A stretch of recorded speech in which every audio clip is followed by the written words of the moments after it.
Hello, কি অবস্থা সবার? কেমন আছো সবাই? যারা অলরেডি যুক্ত হয়েছে তারা একটু কমেন্ট করো তো, সাউন্ড ক্লিয়ার আছে কিনা। ওকে, ঠিক আছে।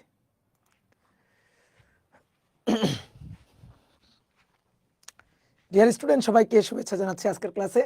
আশা করি সবাই ভালো আছো, সবাই সুস্থ আছো। তাহলে আজকে আমাদের কাজ ক্ষমতা শক্তি অধ্যায়ের 6 নম্বর ক্লাস। তো 5টা ক্লাস আশা করি করছো এবং টপিকগুলো খুব ভালো করে বুঝছো। গত ক্লাসে আমরা কি পড়ছিলাম মনে আছে? আমরা পড়ছিলাম হচ্ছে কুয়া থেকে বা ট্যাঙ্কি থেকে পানি শূন্য করতে কৃতকাজ। তো কুয়া থেকে বা ট্যাঙ্কি থেকে পানি শূন্য করতে কৃতকাজ, এটা আসলে কোনো একটা বস্তুর ভার কেন্দ্রের স্মরণে কৃতকাজের একটা টপিক, একটা উদাহরণ। তো ঠিক তেমনিভাবে আজকের ক্লাসে আমরা বস্তুর ভার কেন্দ্রের স্মরণের কৃতকাজের আরও কয়েকটা ক্ষেত্র আমরা দেখব। কেমন ক্ষেত্র? কোনো একটা বস্তুকে শায়িত অবস্থা থেকে উলম্ব অবস্থানে নিতে কৃতকাজ, ইটের স্তূপ গড়তে কৃতকাজ, একটার পর একটা ইট রেখে ইটের একটা স্তূপ গড়ে ফেলবো, তো সেই ইটের স্তূপ গড়তে কৃতকাজ। তো এরকম আরো কয়েকটা টপিক আজকের ক্লাসে আমরা দেখব। তো চলো আমরা শুরু করি। তাহলে প্রথমে আসো ইটের স্তূপ গড়তে কৃতকাজ।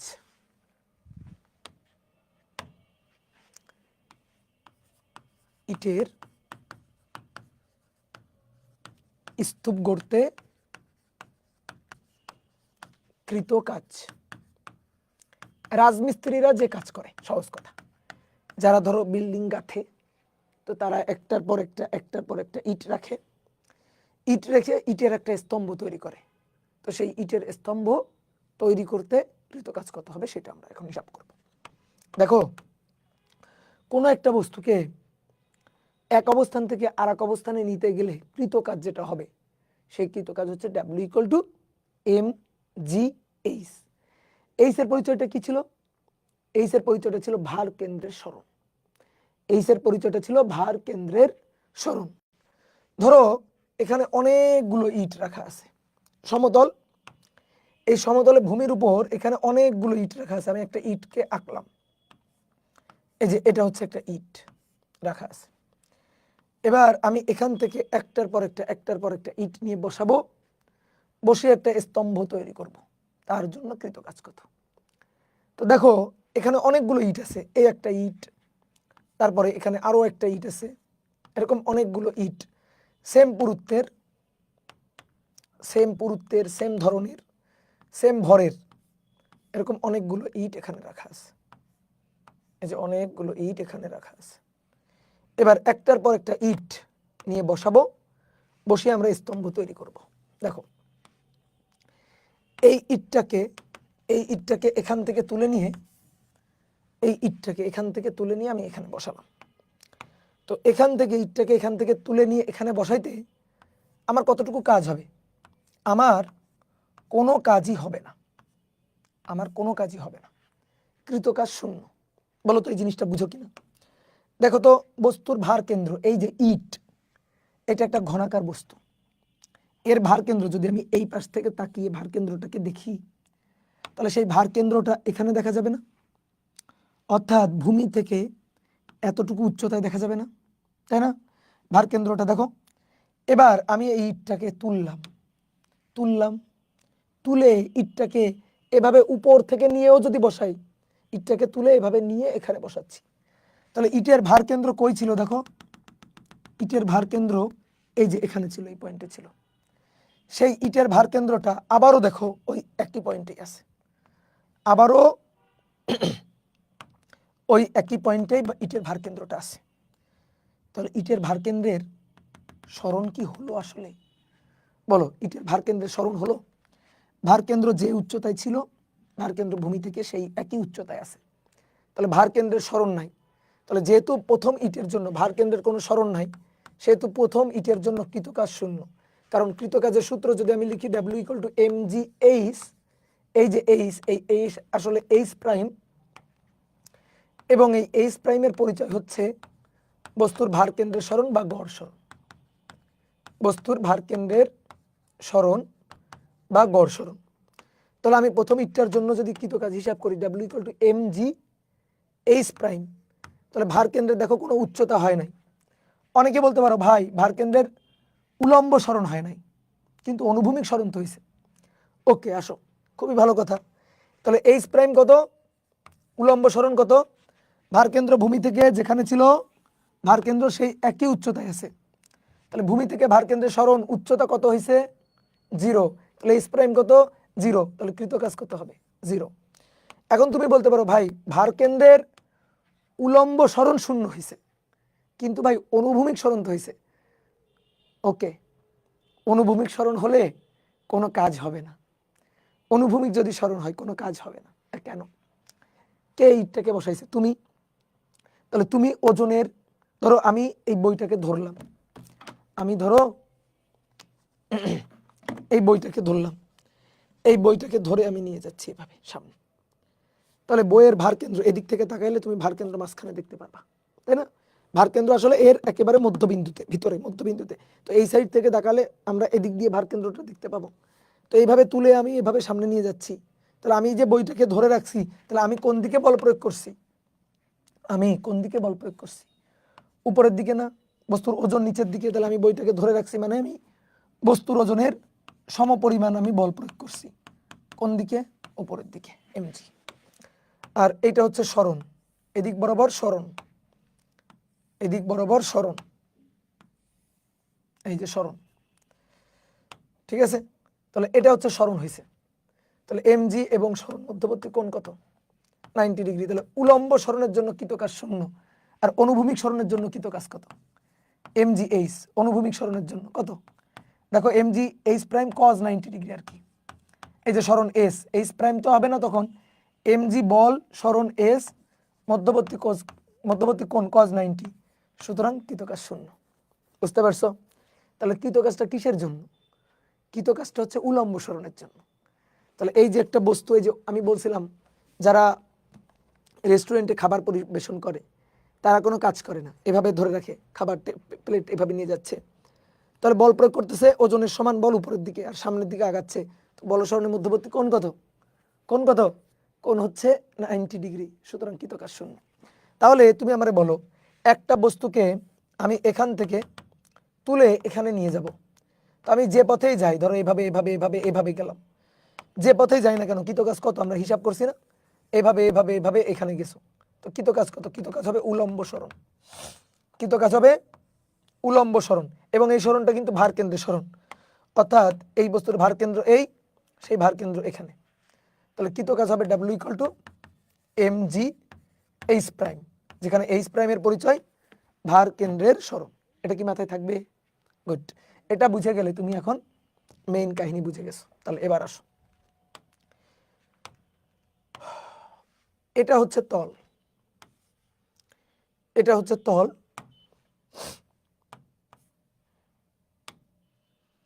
এই তলের উপর ধরো অনেকগুলো ইট রাখা আছে। তো আমরা ইটের শুধু এবার সাইড ভিউটা দেখতেছি, বুঝছো? এই যে ইটের সাইড ভিউটা, এরকম অনেকগুলো ইট রাখা আছে পরপর। এবার কপি করলাম, এখান থেকে একটা ইট, এই যে একটা ইট তুলে নিয়ে এখানে স্তম্ভ তৈরি করব। তাহলে এই একটা ইটকে তুলে নিয়ে বসালাম, দেখো এখানে অনেকগুলো ইট সমতলে রাখা আছে, প্রত্যেকটা ইট এখান থেকে তুলে নিয়ে এখানে বসাচ্ছি। প্রত্যেকটা ইটের পুরুত্ব, পুরুত্ব হচ্ছে এটা, পুরুত্ব d। তাহলে তুমি আমাকে বলো প্রথম যে ইটটা আছে সেই ইটের ভারকেন্দ্র কই ছিল, এখানে না, ভারকেন্দ্র এখানে না, ভারকেন্দ্র এখানে না। তাহলে এই ইটটাকে তুলে নিয়ে যদি এখানে বসাই, ভারকেন্দ্র তো একই উচ্চতায় থাকলো। দেখো তো ভারকেন্দ্র একই উচ্চতায় থাকলো কিনা, এই যে ভারকেন্দ্র একই উচ্চতায় থাকলো কিনা, বলো একই উচ্চতায় থাকলো কিনা ভারকেন্দ্র। তাহলে এই ইটটাকে তুলে নিয়ে এখানে বসাইতে ভারকেন্দ্রের কোনো সরণ ঘটে নাই, ভারকেন্দ্রের কোনো উলম্ব সরণ ঘটে নাই, ভারকেন্দ্র যে উচ্চতায় ছিল সেই উচ্চতায় আছে। সুতরাং প্রথম ইটের জন্য, স্তম্ভ তৈরি করার জন্য আমরা প্রথম যে ইটটা নিয়ে বসালাম সেই ইটের জন্য কৃতকাজ W1, এটা mgh প্রাইম। তো সেই h প্রাইম কত, এই h প্রাইমটা কত, 0, mg 0। তাহলে কৃতকাজ 0। দেখো ভারকেন্দ্রে কোনো সরণ ঘটে নাই। এবার এরপরে এখান থেকে 2 নম্বর ইটটা, এই যে এটা তুলে নিয়ে, সরি 2 নম্বর ইট যেটা, এটাকে তুলে নিয়ে এর উপর বসাচ্ছি, এই যে এইবার দেখো ভারকেন্দ্রের একটা স্মরণ ঘটছে। ভারকেন্দ্র এখানে ছিল, মানে এই লেভেলে ছিল, ভারকেন্দ্র এখানে চলে গেল, তাহলে ভারকেন্দ্র দেখো তো কতটুকু উপরে উঠলো, কতটুকু, ইটের পুরুত্ব কত ছিল, ডি, তাহলে এইটুকু কত, d/2, এইটুকু কত, d/2, তাহলে d/2 আর d/2 মিলে তো ডি হবে, এই বুঝছো, এইটুকু অর্ধেক d/2, এটুকু এই যে ডি এর অর্ধেক d/2, d/2 মিলে পুরোটুকু, তাহলে কত হবে, এটুকু কত হবে, এটুকু হবে ডি। তাহলে ভার কেন্দ্র এই লেভেলে ছিল, সেই ভার কেন্দ্র এই লেভেলে চলে গেল, তারপর ভার কেন্দ্রের উলম্ব সরণ হইল এতটুকু, দ্যাট ইজ ডি। কোন কোন ইটের জন্য, দ্বিতীয় ইটের জন্য। তাহলে দ্বিতীয় ইটটা বসাতে কৃতকাজ W2, এটা হবে mgd, mgd মানে তো mgd, ওকে। এবার তৃতীয় ইট আসো, তাহলে তৃতীয় ইটের জন্য কৃতকাজ দেখি W3 কি হয়, mg কি হয়। তাহলে 3 নম্বর ইট, ধরো এটা 3 নম্বর ইট, এটাকে তুলে নিয়ে এখানে বসালাম, এই, তাহলে প্রত্যেকটা ইটের ভার কেন্দ্র দেখো আগে এই লেভেলে ছিল প্রত্যেকটা ইটের ভার কেন্দ্র, এবার এই ইটের ভার কেন্দ্রটা এখানে চলে গেছে, এই যে ভার কেন্দ্রটা এখানে চলে গেছে এখানে, তাহলে এটা ডি আর এইটুকু ডি, ডি আর ডি 2d, তাহলে mg 2d। এবার চতুর্থ ইটের জন্য W4, mg, চতুর্থ ইটের জন্য W4। এবার চতুর্থ ইট 4 নম্বর ইটটা নিয়ে এখানে বসালাম, এই 4 নম্বর ইটটা নিয়ে এখানে বসাইলে এই। এবার দেখো 4 নম্বর ইটের জন্য কৃতকাজ, এটা ডি ডি আবার একটা ডি, তাহলে ডি ডি ডি কত 3d, তাহলে mg 3d। এবার ডট ডট ডট এরকম ভাবে অনেকগুলো ইট পর পর পর পর পর পর বসানো আছে, এরকম অনেকগুলো ইট পর পর বসানো হয়েছে, প্রত্যেকটা ইটের ভর কিন্তু একই, এভাবে অনেকগুলো ইট। তাহলে এটা লাস্ট কত নম্বর ইট, n সংখ্যক, লাস্ট n সংখ্যক ইট, তাহলে n তম ইট হচ্ছে এটা, এটা n তম ইট। তাহলে তার ক্ষেত্রে চতুর্থ ইট, এবার তাহলে n তম ইট, n তম ইট, তার জন্য কৃতকাজ WN, mg বলো তো এবার কি হবে, একটু বুদ্ধি খাটায় বলো তো, এবার একটু বুদ্ধি খাটাও, বুদ্ধি খাটায় বলো কি হবে এবার বলো। আসো, প্রথম ইটের জন্য mg 0d, প্রথম ইটের জন্য mg 0d, দ্বিতীয় ইটের জন্য mg একটা d, তৃতীয় ইটের জন্য mg দুটো d, চতুর্থ ইটের জন্য mg তিনটা d, চতুর্থ ইটের জন্য তিনটা d, পঞ্চম ইটের জন্য চারটা d, তাহলে n তম ইটের জন্য mg n-1 ইন্টু d। বুঝতে পেরেছো, বোঝা গেছে।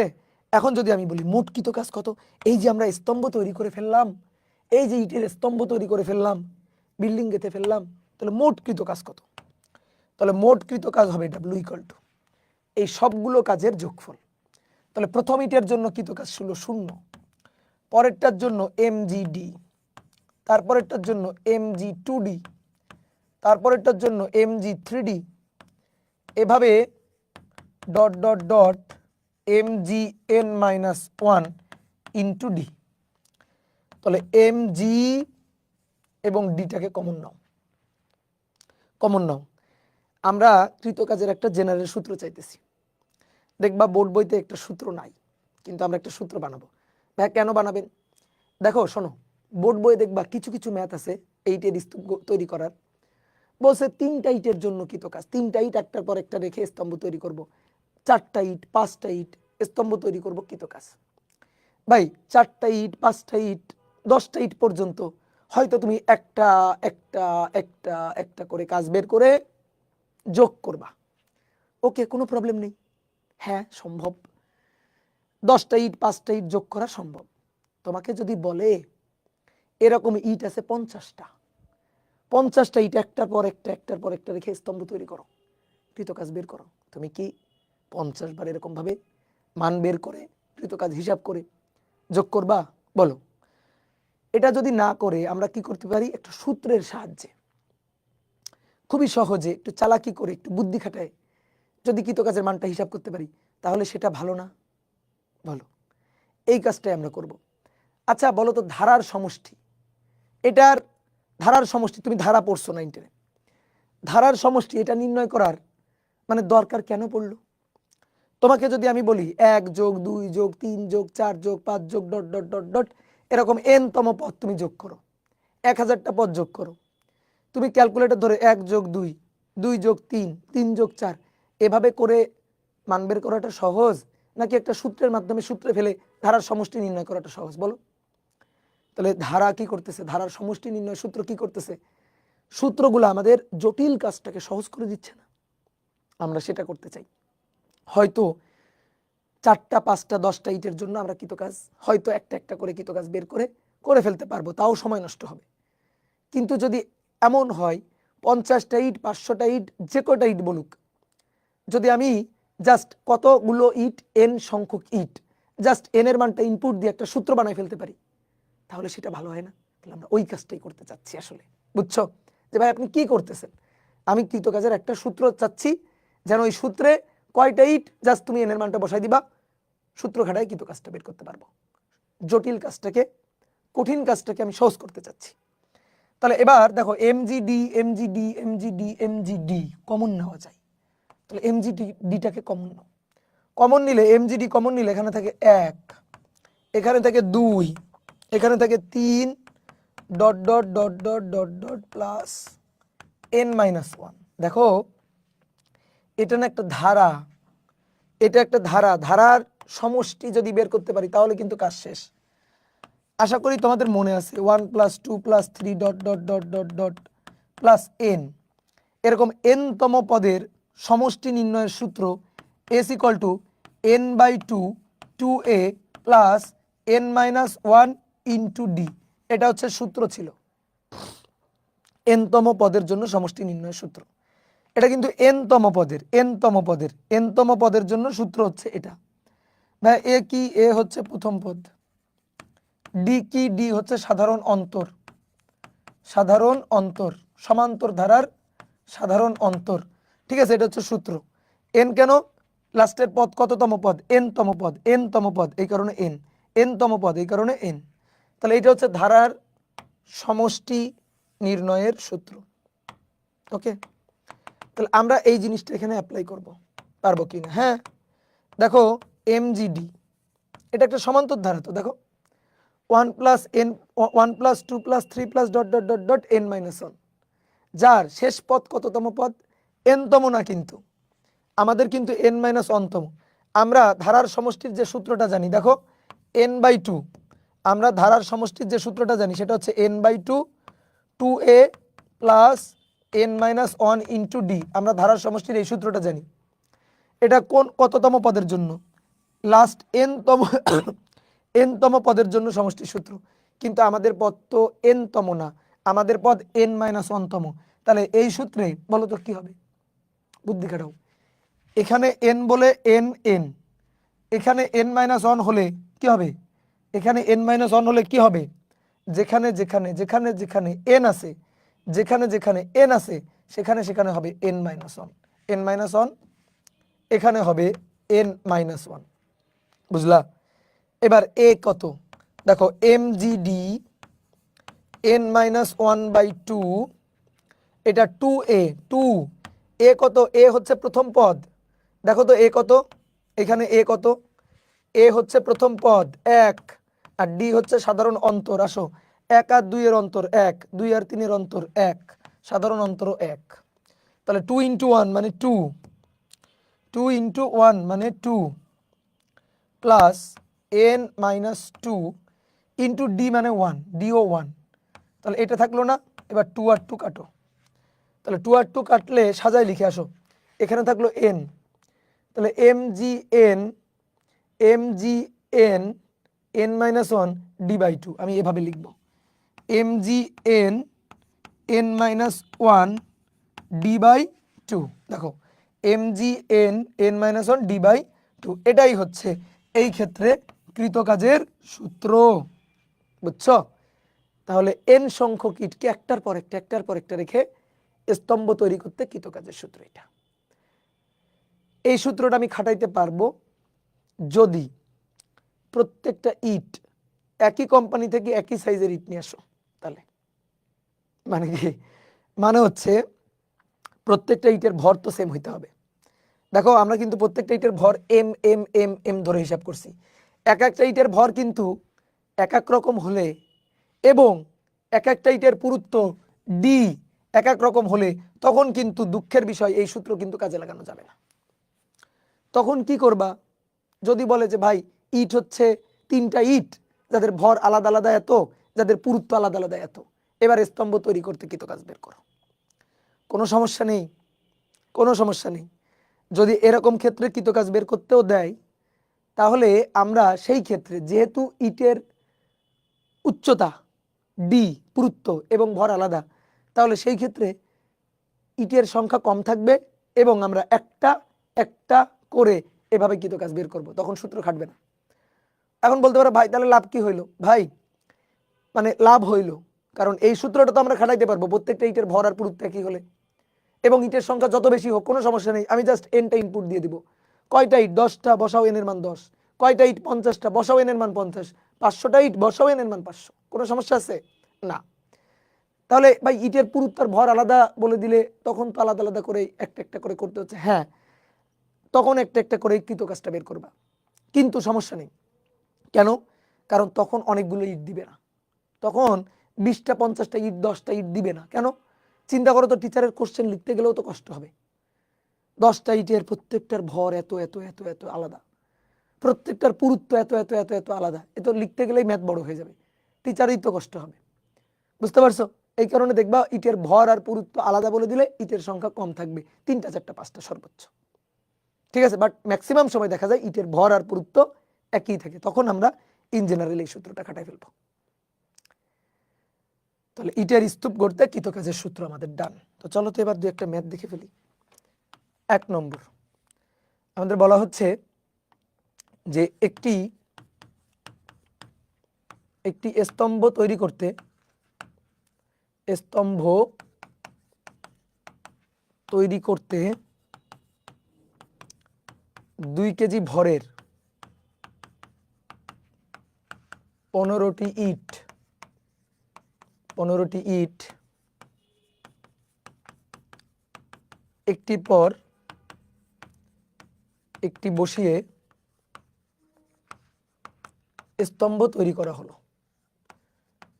স্তম্ভ তৈরি করা হলো। প্রতিটি ইটের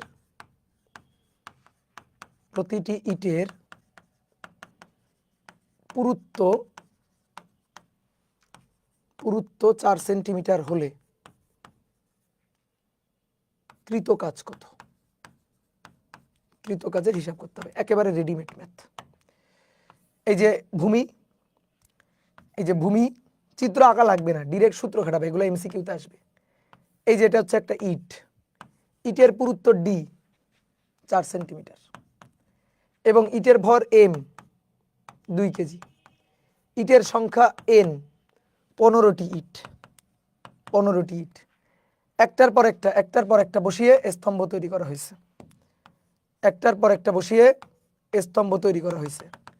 এই স্তম্ভ তৈরি করতে কৃতকাজ কত? W = mgn n-1 d/2। m এর মান 2, g এর মান 9.8, n এর মান 15টি ইট দিয়ে 15 বিয়োগ 1 d/2, d 4 centimetre, 0.04 divided by 2, 0.04 divided by 2। Okay, তাহলে এবার হিসাব করি আসো কৃতকাজের মান।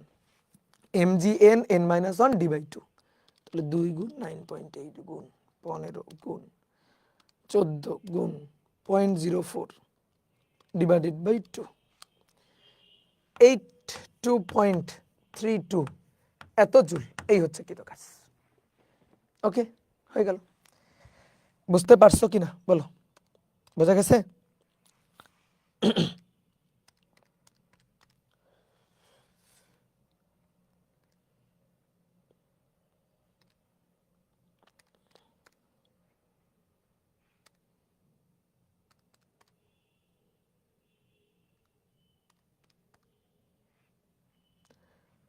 ওকে, এবার আসো 2 নম্বর। বলা হচ্ছে 2 কেজি ভরের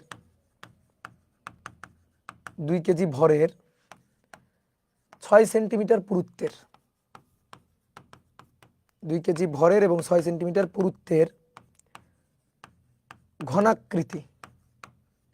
ঘনাকৃতি পাথর একটির উপর একটি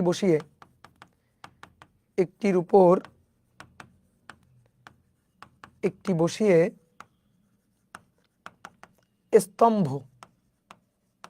স্তম্ভ তৈরিতে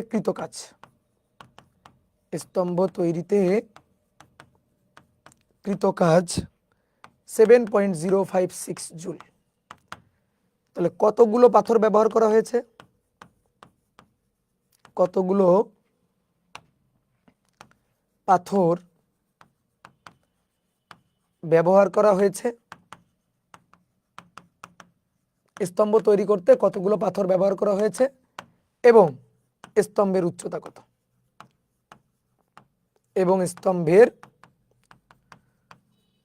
কত? এটা আমাদের বের করতে হবে। এবং স্তম্ভের উচ্চতা কত? এবার বলো তো কি বের করতে হবে? কতগুলো পাথর লাগছে, কতগুলো, অর্থাৎ এন এর মানটা এবার দরকার। ঘনাকৃতি পাথর যার একটির উপর একটি বসিয়ে স্তম্ভ তৈরি করতে কৃতকাজ দেওয়া আছে। এবার ভর কত? 2 কেজি। কয় সেন্টিমিটারের? 6 সেন্টিমিটারের পুরুত্ব ডি 6 সেন্টিমিটার বাই কৃতকাজ W equal to mgn n-1 d/2 w equal to mgn n-1 d/2 7.056 m এর মান 2, g এর মান 9.8, n এর মান আমি জানি না কত, n বের করতে হবে। n-1 d/2, d হচ্ছে 6 সেন্টিমিটার, 0.06 ডিভাইডেড বাই 2। ওকে, তাহলে এটা n-1, তাহলে এই পাশ থেকে n স্কয়ার, দেখো তো এই পাশ থেকে কি লিখা যায়? n স্কয়ার মাইনাস n না? তাহলে n square minus n equal to, আসো এটা 7.056 গুণ 2, তাকে ভাগ দিব 0.06 দিয়ে, তাকে ভাগ দিব 2 ইন্টু 9.8 দিয়ে, তাহলে 12, এখানে 12। ওকে, এবার আমরা তো চাই কৃতকাজ বের করতে, তাহলে আমরা তো চাই ইটের সংখ্যা বের করতে, কতগুলো পাথরখণ্ড লাগছে, কতগুলো ঘনাকৃতি পাথর একটার পর একটা বসিয়ে স্তম্ভ তৈরি করা হয়েছে। তার মানে আমরা এন এর মান বের করতে চাই, বিপদে পড়ে গেলাম এখানে। এন এর মান বের করবো কিভাবে? তো দ্বিঘাত সমীকরণ, কেন পারবো না? N square minus n minus 12 equal to 0। Middle term করেও মিডিল টার্ম ব্রেক করেও বের করা যায়, অথবা সূত্র খাটায় ওই যে ক্যালকুলেটর দিয়েও বের করা যায়। 12 3 4 12, দেখো n square minus 4n plus 3n minus 12 equal to 0। n common নিলাম, n মাইনাস 4 প্লাস 3 কমন নিলাম, n মাইনাস 4 ইকুয়াল 0। তাহলে এখান থেকে n মাইনাস 4 এবং n প্লাস 3 এটা ইকুয়াল 0। তাহলে হয় n মাইনাস 4 ইকুয়াল 0, নতুবা n প্লাস 3 ইকুয়াল 0।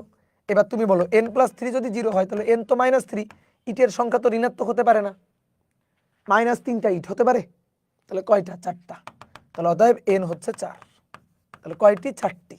আমার বলছে কয়টি পাথরখণ্ড ব্যবহার করা হয়েছে? 4টি, এটা একটা অ্যান্সার। ওকে, এবার আর একটা প্রশ্ন করছে, তাহলে স্তম্ভের উচ্চতা কত হয়েছে? কয়টা ব্যবহার করা হয়েছে? 4টা না? 1 2 3 4। তাহলে প্রত্যেকটার উচ্চতা ডি 6 সেন্টিমিটার। তাহলে এরকম 4টা, 4 ছক উচ্চতা টোটাল স্তম্ভের উচ্চতা হবে। তাহলে কয়টা? n 4টা গুণ 6 সেন্টিমিটার, তাহলে 4 ছক 24, এত সেন্টিমিটার। বোঝা গেছে? এত সেন্টিমিটার স্তম্ভের উচ্চতা, বা 0.24 মিটার। ডান, হয়ে গেল। এবার আসো, এবার কোন একটা বস্তুকে শায়িত অবস্থা থেকে উলম্ব অবস্থানে নিতে কৃতকাজ, শায়িত অবস্থা থেকে উলম্ব অবস্থানে নিতে কৃতকাজ। তাহলে দেখো শায়িত অবস্থা হতে উলম্ব অবস্থানে নিতে কৃত কাজ। তাহলে প্রথমে আসো একটা সরু সুষম দণ্ড, 1 নম্বর একটা সরু সুষম দণ্ড, এটাকে শায়িত অবস্থা থেকে উলম্ব অবস্থানে নিব, তার জন্য কৃত কাজ।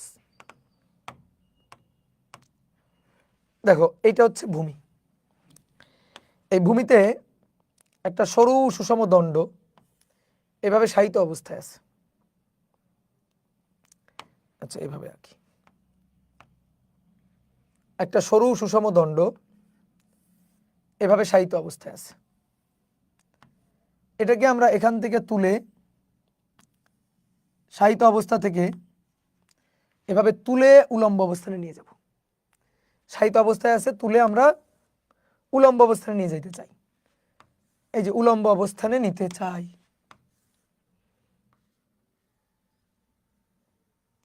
উলম্ব অবস্থানে নিতে চাই, শায়িত অবস্থা থেকে উলম্ব অবস্থানে নিয়ে যেতে চাই। তো শায়িত অবস্থা থেকে উলম্ব অবস্থানে নিতে কৃত কাজ কত, এটা আমাদের বের করতে হবে। ভাই কোনো কাজ নাই, কাজ নাই, কাজ নাই, চিন্তা করো তো এই যে সরু সুষম দণ্ডটা অনেকগুলো বিন্দু বিন্দু বিন্দু বিন্দু ভর দিয়ে গঠিত না? তাহলে যখন এটাকে এভাবে নিয়ে যাওয়া হয়েছে, দেখো এই বিন্দুটা এখানে চলে গেছে, এই বিন্দুটা এখানে, এই বিন্দুটা এখানে, এই বিন্দুটা ঘুরে এখানে, এই বিন্দুটা ঘুরে এখানে। তাহলে প্রত্যেকটা বিন্দু ভূমি থেকে আস্তে আস্তে উচ্চতায় উঠছে না? কিন্তু সবার উচ্চতা কি সমান হয়েছে? তুমি যদি আমাকে বলো যে ভাই এই লাঠির দৈর্ঘ্য কত, লাঠির দৈর্ঘ্য হচ্ছে এইচ বা লাঠির দৈর্ঘ্য এল, তাহলে কৃত কাজ হচ্ছে লাঠির উচ্চতা এল, ওকে তাহলে mgl। এটা হলে কিন্তু ভুল হবে। কেন? কারণ প্রত্যেকটা প্রান্তের প্রত্যেকটা ভরবিন্দুর এল পরিমাণ উলম্ব সরণ ঘটে নাই। যে কণাটা দেখো, যে কণাটা এখানে ছিল, যে ভর কণাটা এখানে ছিল সে এখানে গেছে, তাহলে তার উলম্ব সরণ হয়েছে এতটুকু। যে কণাটা এখানে ছিল সে এখান থেকে এখানে গেছে, তার উলম্ব সরণ হয়েছে এতটুকু। যে কণাটা এখানে ছিল সে এখানে গেছে, তার উলম্ব সরণ হয়েছে এতটুকু। তা আমি যদি ঢালাওভাবে লিখি W=mgl, তাহলে তো ভাই হবে না। তাহলে বলো তো কি করব? তাহলে কি করব? তাহলে কৃত কাজ বের করার জন্য আসো দেখি হিসাব নিকাশটা দেখাই। কৃত কাজ হিসাব করার জন্য আসো দেখি হিসাব নিকাশটা দেখি কি করা যায়। এটা হচ্ছে ভূমি, তাহলে ভূমিতে এই সরু সুষম দণ্ডটা শায়িত অবস্থায় আছে, শায়িত অবস্থায় আছে। কি করব? শায়িত অবস্থা থেকে উলম্ব অবস্থানে নিব, শায়িত অবস্থা থেকে উলম্ব অবস্থানে নিব। এই উলম্ব অবস্থানে নিতে কৃত কাজ। এবার সবাই একটু তাকাও, সুন্দর করে বোর্ডে তাকাও। এই যে লাঠিটা, এই লাঠিটার মোট ভর সরু সুষম দণ্ড। সরু কেন জানো? মানে এই ব্যাসটা অতি নগণ্য, ব্যাসটা অতি নগণ্য। ব্যাস যদি বেশি থাকে তাহলে সেটা দণ্ড আর হবে না, সরু সুষম দণ্ড হবে না, তখন সেটা সিলিন্ডার হবে, যেটা একটু পরে আমরা দেখব। যদি মনে করো যে ভাই ধরেন লাঠি এরকম লাঠি, ভাই এটা লাঠি নেই, এটা তখন সিলিন্ডার হয়ে গেছে, তখন আমরা নিরেট সিলিন্ডারে তার ক্ষেত্রে কৃত কাজ দেখব। তাহলে আপাতত সরু সুষম দণ্ড মানে ব্যাস খুবই নগণ্য, তাহলে মোট ভর হচ্ছে এম, মোট ভর হচ্ছে এম, এবং এর মোট যে দৈর্ঘ্যটা, মোট যে দৈর্ঘ্যটা সেই দৈর্ঘ্যটা হচ্ছে এল। আমরা যদি এখন এর জন্য কৃত কাজটা বের করতে চাই, তাহলে একটা কাজ করি। যেহেতু লাঠির যখন শায়িত অবস্থা থেকে উলম্ব অবস্থানে নিব, এক একটা ভরকণার সরণ এক এক রকম, সেহেতু আমরা একটা কাজ করি, আমরা এই লাঠি থেকে একটা ক্ষুদ্র অংশ কেটে নিই। আসো লাঠি থেকে একটা ক্ষুদ্র অংশ আমরা কেটে নিই। এই যে খুবই ক্ষুদ্র একটা অংশ আমরা কেটে নিলাম, এই লাঠি থেকে খুবই ক্ষুদ্র একটা অংশ আমরা কেটে নিই, ঠিক আছে? এই যে এতটুকু ক্ষুদ্র অংশ আমরা কেটে নিলাম, এই ক্ষুদ্র অংশটুকুর ভর ডিএম, এই ক্ষুদ্র অংশটুকুর ভর ডিএম, এবং এই ক্ষুদ্র অংশটুকুর পুরুত্ব মানে দৈর্ঘ্য আর কি, দৈর্ঘ্য, এটা খুবই ক্ষুদ্র দৈর্ঘ্য, খুবই ক্ষুদ্র দৈর্ঘ্য, দ্যাট ইজ ডিএক্স, খুবই ক্ষুদ্র দৈর্ঘ্য, দ্যাট ইজ ডিএক্স। তাহলে ডিএম ভর, খুবই ক্ষুদ্র ভর ডিএম, খুবই ক্ষুদ্র দৈর্ঘ্য ডিএক্স। এবার এটা এখান থেকে যখন উলম্ব অবস্থানে আমি নিয়ে যাব, তখন এই ক্ষুদ্র ভর অংশটা এখানে চলে গেছে না? ক্ষুদ্র ভর অংশটা দেখো এখানে উঠে গেছে না, তাহলে এখানে উঠে গেলে এই ক্ষুদ্র ভর অংশের সরণটা কতটুকু হলো, ক্ষুদ্র ভর অংশের সরণ কতটুকু হলো, এখান থেকে এখানে নিয়ে গেছি, এখান থেকে এখানে এইভাবে এখানে উঠে গেছে, তাহলে ক্ষুদ্র ভর অংশের সরণ হয়েছে এতটুকু, তাই না? এই যে এতটুকু হয়েছে, ঠিক আছে, এতটুকু সরণ ঘটছে। তাহলে কি তো কাজ হবে, এই ক্ষুদ্র এইটুকু ভরকে এখান থেকে এখানে নিতে, তাহলে এখান থেকে এখানে নিলে এর ভার কেন্দ্র এখানে চলে গেছে এখানে, তাহলে ভার কেন্দ্রের সরণ এইটুকু হয়েছে না, এইটুকু ভার কেন্দ্রের সরণ হয়েছে, বুঝছো? তাহলে ভার কেন্দ্রের সরণ যদি এইটুকু হয়, এইটুকুকে আমরা কি নাম দিতে পারি, এইটুকুর নাম কি দিতে পারি, এইটুকুর নাম ধরলাম ওয়াই, কেন এটা ওয়াই অক্ষে তাই, তাই ধরলাম ওয়াই। তুমি এক্সও দিতে পারো, কোনো আপত্তি নেই। তাহলে এই ক্ষুদ্র অংশটুকুর জন্য কৃত কাজ, খুবই ক্ষুদ্র কাজ, ডিডাব্লিউ হবে ভর, ভর ডিএম জি ইন্টু ওয়াই। এখন এই লাঠিটাকে চিন্তা করো, একটু তাকাও, এই লাঠিটাকে এরকম ফালি ফালি ফালি ফালি ফালি ফালি ফালি ফালি করে কাটো, তাহলে ফালি ফালি করে কাটলে এই একটু ভর, একটু ভর, একটু ভর, একটু ভর, একটু ভর, এরকম অসংখ্য ক্ষুদ্র ক্ষুদ্র ক্ষুদ্র ক্ষুদ্র ক্ষুদ্র ক্ষুদ্র ভর আছে, অসংখ্য ক্ষুদ্র ক্ষুদ্র ভর, কি বুঝছো? তাহলে আমি চিন্তা করো, লাঠিটাকে এভাবে তুলে এখানে নিয়ে যাচ্ছি, তাহলে লাঠিটাকে এভাবে ফালি ফালি করে কেটে খুবই ক্ষুদ্র ভর, এই যে এতটুকু না, এটা শুরুর ভর, আর এরকম খুবই ক্ষুদ্র ভর, এটা শেষ প্রান্তের ভর। তাহলে তুমি আমার বলো তো দেখি, যখন আমি লাঠিটাকে শায়িত অবস্থা থেকে উলম্ব অবস্থানে নিব, তখন এই প্রান্তের সরণ কত হয়েছে, এই প্রান্তের যে ভর বিন্দু তার সরণ কত হয়েছে, তার সরণ হয়েছে 0, আর এখানে যে ভর বিন্দু তার সরণ কত হয়েছে, তার সরণ হয়েছে ওয়াই ইকুয়াল টু লাঠির দৈর্ঘ্য এল। তাহলে প্রত্যেকটা এখানে যতগুলো ভর কণা আছে, এখানে যতগুলো ভর কণা আছে, এখানে এখানে এখানে এখানে এরকম যতগুলো ভর কণা আছে, তাহলে এই কণাটার সরণ হচ্ছে 0, আর এই কণাটার সরণ হচ্ছে এল। বুঝতে পারছো না, পারো নাই? কণাটার সরণ 0 আর এই কণাটার সরণ হচ্ছে এল। তাহলে লিমিট তো পেয়ে গেছি, এই লিমিটের মধ্যে এরকম ক্ষুদ্র ক্ষুদ্র ক্ষুদ্র ক্ষুদ্র ক্ষুদ্র ক্ষুদ্র ভর, তাদেরকে উলম্ব অবস্থানে নিব। তাহলে টোটাল কৃত কাজ হবে ডিএম জি, এটা ওয়াই ছিল, ওয়াই, আর ওয়াইয়ের লিমিট হচ্ছে 0 থেকে এল, 0 থেকে এল, বুঝতে পারছো? ওয়াইয়ের লিমিট 0 থেকে এল। আচ্ছা একটা কাজ করি, দেখো এখানে তো ডি এক্স ধরে ফেলছি, তাহলে এটাকে ডি ওয়াই ধরি, ঠিক আছে, এটাকে ডি ওয়াই ধরি। এবার ইন্টিগ্রেশন 0 থেকে এল, লিমিট হচ্ছে ওয়াইয়ের লিমিট, ইন্টিগ্রেশন ডিএম, তাহলে ডিএম কে ধরে পিটাও, কিভাবে পিটাবা, ডিএম কতটুকুর ভর, এইটুকুর ভর, পুরো লাঠির ভর কত এম, পুরো লাঠির দৈর্ঘ্য এল, ওই কি নিয়ম, এল দৈর্ঘ্যের ভর, এল দৈর্ঘ্যের ভর এম, অতএব একক দৈর্ঘ্যের ভর এম বাই এল। তাহলে বলো তো এইটুকু দৈর্ঘ্য কত, খুবই ক্ষুদ্র দৈর্ঘ্য ডিওয়াই, তাহলে খুবই ক্ষুদ্র দৈর্ঘ্য ডিওয়াই দৈর্ঘ্যের ভর m by L dy, m by L dy, that is dm সংজ্ঞা মতে, তাই না? তাই না? এই যে এইটুকু ডিওয়াই, তার ভর ডিএম, তাহলে এইটুকু হচ্ছে ডিএম। তাহলে এবার এটা নিয়ে বসাও, M divided by L D Y G. দেখো এম এল গেল বাইরে, জি গেল বাইরে, ভিতরে থাকলো ওয়াই ডি ওয়াই, আর ওয়াই ডি ওয়াইকে ইন্টিগ্রেশন একবার করে দিই, Y square by 2, Y square by 2, যার lower limit 0, upper limit L. তাহলে M by L G L square by 2, কাটাকাটি করো, দেখো এম জি এল বাই 2, এটাই হবে কৃত কাজ, এটাই হবে কৃত কাজ। এবং একটা মজার ব্যাপার দেখো, দেখো যদি আমি বলি ডাব্লিউ ইকুয়াল টু কৃত কাজ এম জি এইচ প্রাইম, তাহলে এইচ প্রাইমটা কত হলো দেখো তো, এইচ প্রাইমটা কত হলো এল বাই 2। তো এই যে সরু সুষম দণ্ড, তার ভার কেন্দ্র কই, মধ্যবিন্দুতে, তাহলে ভার কেন্দ্র উঠে গেছে কতটুকু, এল বাই 2 পরিমাণ না, তাহলে এটা আসলে ভার কেন্দ্রের সরণ। আমি তোমাকে মূল নিয়মটা দেখালাম, কিন্তু এরপরে যখন তুমি করবা, তুমি দেখো এইচ প্রাইম মানে এল বাই 2, এল বাই 2 মানে লাঠির দৈর্ঘ্যের অর্ধেক, তো লাঠির দৈর্ঘ্যের অর্ধেক মানে লাঠির ভার কেন্দ্রটা কোথায়, মধ্যবিন্দুতে, অথবা গড় সরণ, প্রথম প্রান্তের সরণ 0, লাঠিটাকে শায়িত অবস্থা থেকে উলম্ব অবস্থানে নাও, তাহলে প্রথম প্রান্ত দেখো একটু নড়ে নাই, প্রথম প্রান্ত যেখানে ছিল সেখানে আছে 0, দ্বিতীয় প্রান্ত এতটুকু উঠে গেছে, অর্থাৎ এল পরিমাণ উপরে উঠে গেছে। তাহলে প্রথম প্রান্তের সরণ 0, দ্বিতীয় প্রান্তের সরণ এল, দুইটা যোগ করে 2 দিয়ে ভাগ দাও, 0 + l / 2। তাহলে এইচ প্রাইম হচ্ছে l/2। মিলছে?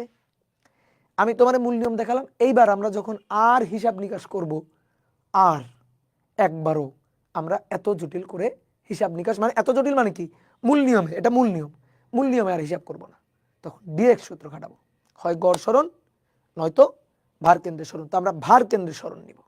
আমরা কি নিব? আমরা ভার কেন্দ্রের সরণ নিয়ে কাজ করব। কথা কি বোঝা গেছে? তাহলে এবার আসো, এবার আমি তোমার কয়েকটা ক্ষেত্র দেখাই। তাহলে প্রথমে সরু সুষম দণ্ডটাকে আবার একটু দেখাই। সরু সুষম দণ্ড, একে শায়িত অবস্থা হতে উলম্ব অবস্থানে নিতে কৃত কাজ। এই যে সরু সুষম দণ্ড, এই যে সরু সুষম দণ্ড,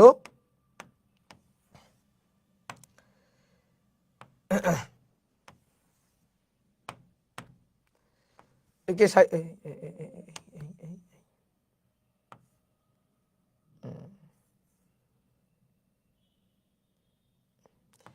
শায়িত অবস্থা থেকে উলম্ব অবস্থানে নিব।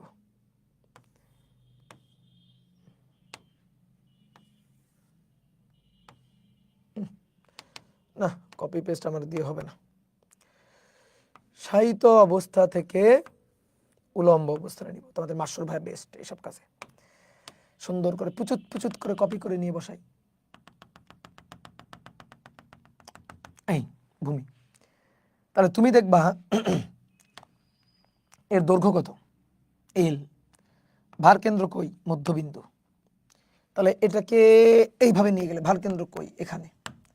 তাহলে এবার দেখো, ভার কেন্দ্র এই উচ্চতায় এই লেভেলে চলে আসছে। ভার কেন্দ্র এই লেভেলে চলে আসছে। ভার কেন্দ্র আগে এই লেভেলে ছিল, এই যে ভার কেন্দ্র আগে এই লেভেলে ছিল। তাহলে পুরো লাঠির দৈর্ঘ্য এল। তাহলে এটা ভার কেন্দ্রের সরণ, এই যে এতটুকু ভার কেন্দ্রের সরণ, দ্যাট ইজ এইচ প্রাইম। তাহলে এই এইচ প্রাইম হচ্ছে l/2। দেখো, ভার কেন্দ্রের সরণ এইচ প্রাইম কত, l/2। তাহলে সরু সুষম দণ্ডের ক্ষেত্রে কৃত কাজ W = mg h প্রাইম। তাহলে অতএব W = mg h প্রাইম, আর এই h প্রাইম মানে l/2। mg h প্রাইম মানে l/2। কি বোঝা গেছে? তাহলে আমরা ভার কেন্দ্রের সরণ বা গড় সরণ নিয়ে চিন্তা করব। এটা হবে ভার কেন্দ্রের সরণ বা গড় সরণ। এবার 2 নম্বর হচ্ছে একটি নিরেট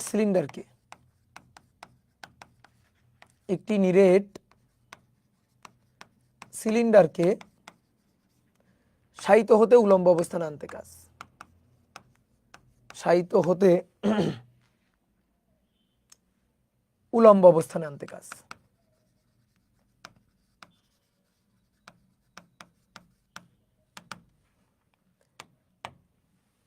তাহলে দেখি এবার এটা পারি কিনা। এইবার আসো, নিরেট সিলিন্ডার ভালো করে বুঝবা। এই যে একটা নিরেট সিলিন্ডার, এই, তাহলে এটা শায়িত অবস্থায় আছে, এটারে তুলে উলম্ব অবস্থানে নিয়ে আসবো। এটা শায়িত অবস্থায় আছে, এটারে তুলে উলম্ব অবস্থানে নিয়ে যাব, তুলে উলম্ব অবস্থানে নিয়ে গেলাম।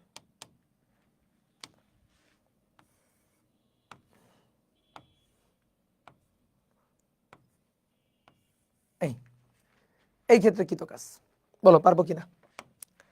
শায়িত অবস্থা থেকে উলম্ব অবস্থানে নিতে কৃত কাজ। দেখো, মধ্যবিন্দু ভার কেন্দ্র, উলম্ব অবস্থান করলে ভার কেন্দ্র এখানে চলে গেছে, তাহলে ভার কেন্দ্রের সরণ দেখবো, উলম্ব সরণ। ভার কেন্দ্রের সরণ কোন সরণ? উলম্ব সরণ। ঠিক আছে, তাহলে ভার কেন্দ্র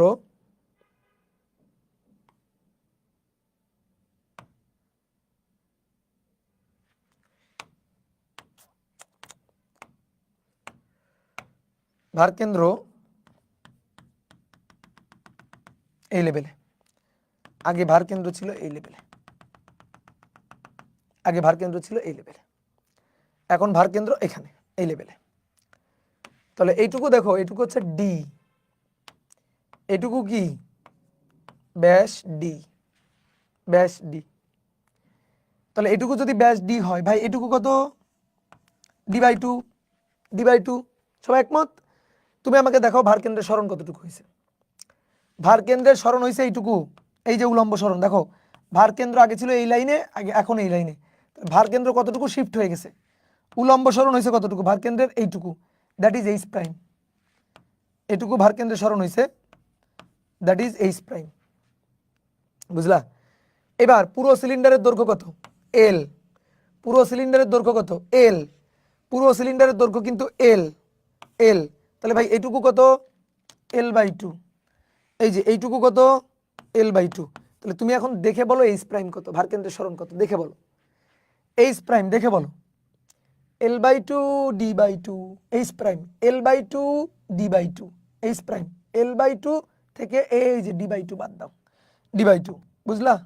তাহলে কৃতকাজ ডাব্লিউ ইকুয়াল টু, কৃতকাজ W equal to M G H prime, আর এইচ প্রাইম ভারকেন্দ্রের সরণ, সেটা হবে দৈর্ঘ্যের অর্ধেক উচ্চতার অর্ধেক ডিভাইডেড বাই ব্যাসের অর্ধেক, এটাই হচ্ছে ভারকেন্দ্রের সরণ হবে। বুঝতে পারছি? এবার শোনো, শায়িত অবস্থা থেকে উলম্ব অবস্থানে নেওয়ার জন্য কৃতকাজের একটা শর্টকাট টেকনিক তোমারে বলি। শর্টকাট টেকনিকটা হচ্ছে W equal to M G shortcut, shortcut W equal to M G by two minus by two. ভাই কি এটা বলতেছি, M G divided by two, divided by two. কি এটা? এটা হচ্ছে বর্তমান উ, এটা হচ্ছে বর্তমান উ, আর এটা হচ্ছে পূর্বের উ, এটা হচ্ছে পূর্বের উ। এটাকে বলা হয় উ শর্টকাট। কি বলা হয় এটাকে? উ শর্টকাট। বলো, বর্তমান উ বাই টু, পূর্বের উ বাই টু। বলো, বর্তমান উ বাই টু, পূর্বের উ বাই টু। এবার উ মানে উলম্ব উচ্চতা, উলম্ব উচ্চতা। এই দেখো আমি তোমার মিলাই দিই, এই যে দেখো আমার কাছে একটা পানির পট আছে, দেখছো? কি এটা নিরেট সিলিন্ডার না? তাহলে ভালো করে দেখো, প্রথমে ভূমিতে শায়িত অবস্থায় ছিল এই যেভাবে। তাহলে শায়িত অবস্থায় থাকলে অনুভূমিকের সাথে, ভূমির সাথে উলম্ব দৈর্ঘ্যটা কত দেখো তো, উলম্বভাবে দৈর্ঘ্যটা কোনটা আছে? এই যে ভূমি, ভূমির সাথে শায়িত। তাহলে শায়িত থাকলে দেখো তো উলম্ব দৈর্ঘ্য কোনটা? এই যে ভূমির সাথে লম্ব দৈর্ঘ্য কোনটা? লম্ব দৈর্ঘ্য, লম্ব দৈর্ঘ্য এই যে কোনটা? ব্যাস না? বুঝছো? ব্যাস না? তাহলে ডাব্লিউ ইকুয়াল টু দেখো মিলাই, W equal to M G U by two minus U by two. তাহলে এটা হচ্ছে পূর্বের উ বাই টু। তাহলে পূর্বের উলম্ব উচ্চতা, ভূমির সাথে উলম্ব উচ্চতা পূর্বের ডি বাই টু, ব্যাস বাই টু।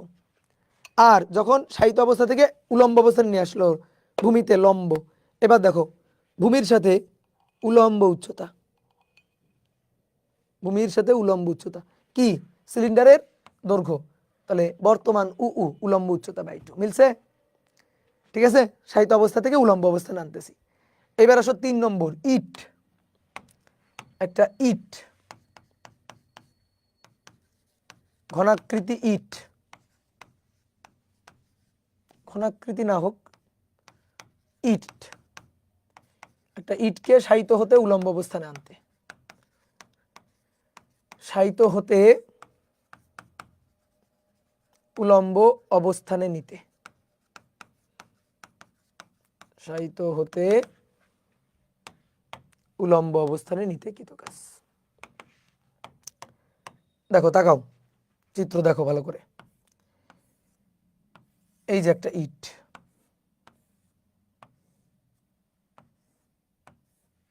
এই যে একটা ইট, এইটাকে এই অবস্থান থেকে শায়িত অবস্থান, এই ইটটাকে সাহিত্য অবস্থান থেকে উলম্ব অবস্থানে নিব, সাহিত্য অবস্থান থেকে ইটটাকে উলম্ব অবস্থানে নিব, এভাবে তুলে উলম্ব অবস্থানে নিয়ে আসবো।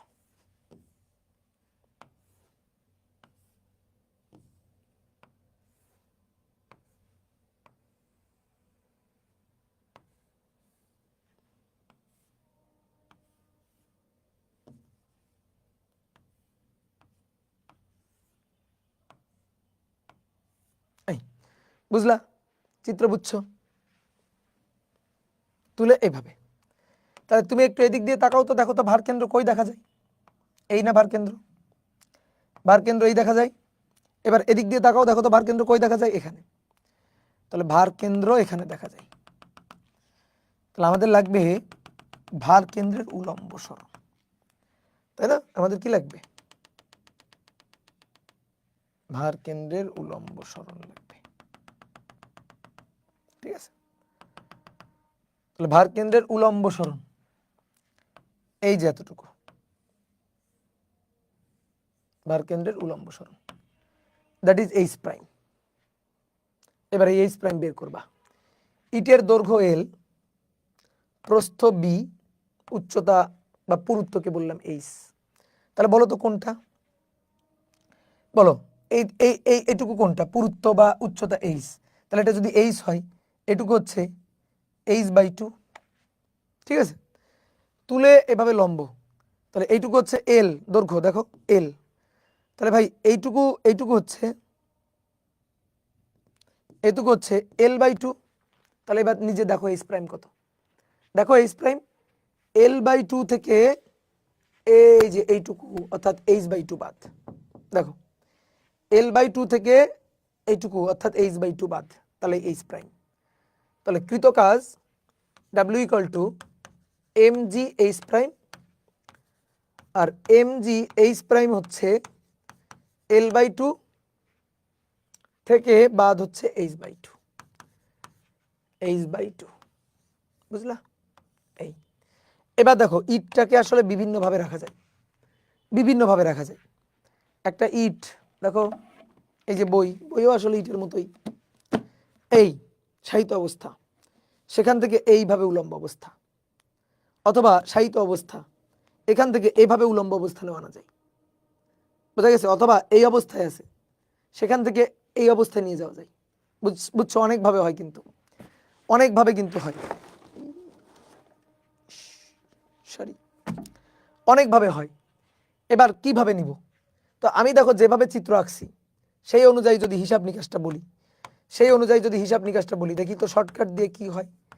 mg বর্তমান u/2 মাইনাস পূর্বের u/2, বর্তমান u/2 পূর্বের u/2, mg বর্তমান কই গেল? এই যে তাকাও, এবার ভালো করে তাকাও। দৈর্ঘ্য দেখো, দৈর্ঘ্য এল, প্রস্থ বি, পুরুত্ব এইচ। তাহলে প্রথমে এভাবে আছে, প্রথমে দেখো এভাবে আছে। তাহলে অনুভূমিকের সাথে উলম্ব উচ্চতা কোনটা? দেখো তাকাও, এই যে উলম্ব উচ্চতা এইচ। তাহলে পূর্বের মানে h/2। এবার এখান থেকে এই অবস্থায়,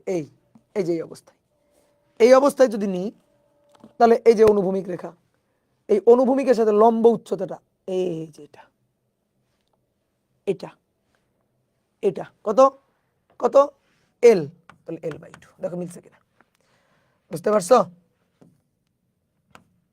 l/2, দেখো মিলছে। তো এই হচ্ছে কাহিনী।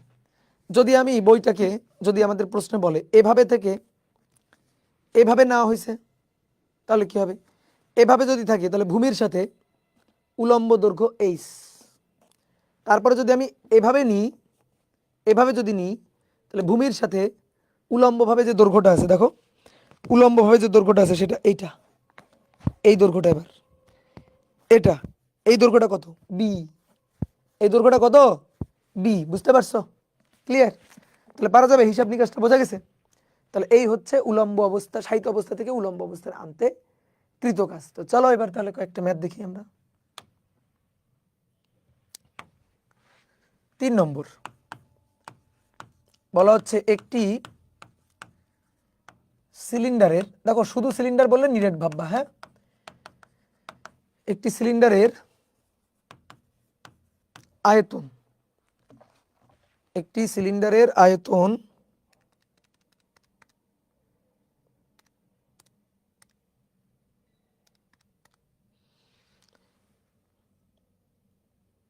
2613.81 একটি সিলিন্ডারের আয়তন এত, এর ব্যাস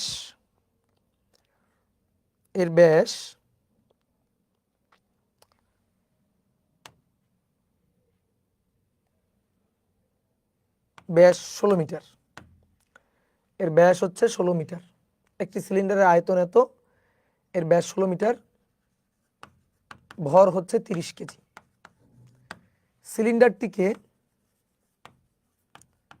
সিলিন্ডারটিকে শায়িত অবস্থা হতে উলম্ব অবস্থানে নিতে কৃত কাজ। শায়িত অবস্থা থেকে উলম্ব অবস্থানে নিতে কৃত কাজ।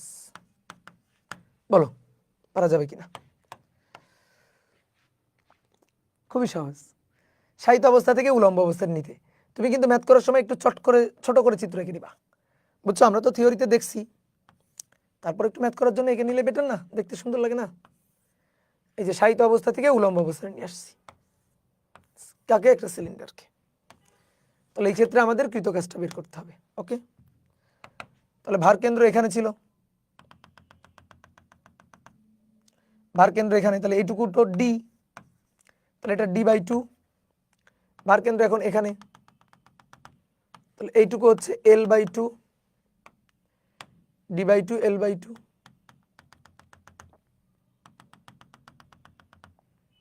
তাহলে এটা হচ্ছে এইচ প্রাইম, তাহলে এইচ প্রাইম হচ্ছে l/2 মাইনাস d/2।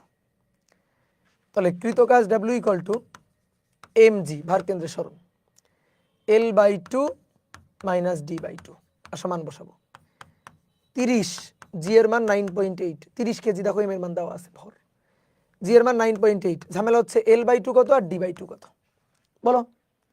বলে দিছে তো, ব্যাস 16 মিটার, তো ব্যাস যদি 16 মিটার হয় তাহলে 16, এই যে ডি এর মান 16, ডি এর মান 16,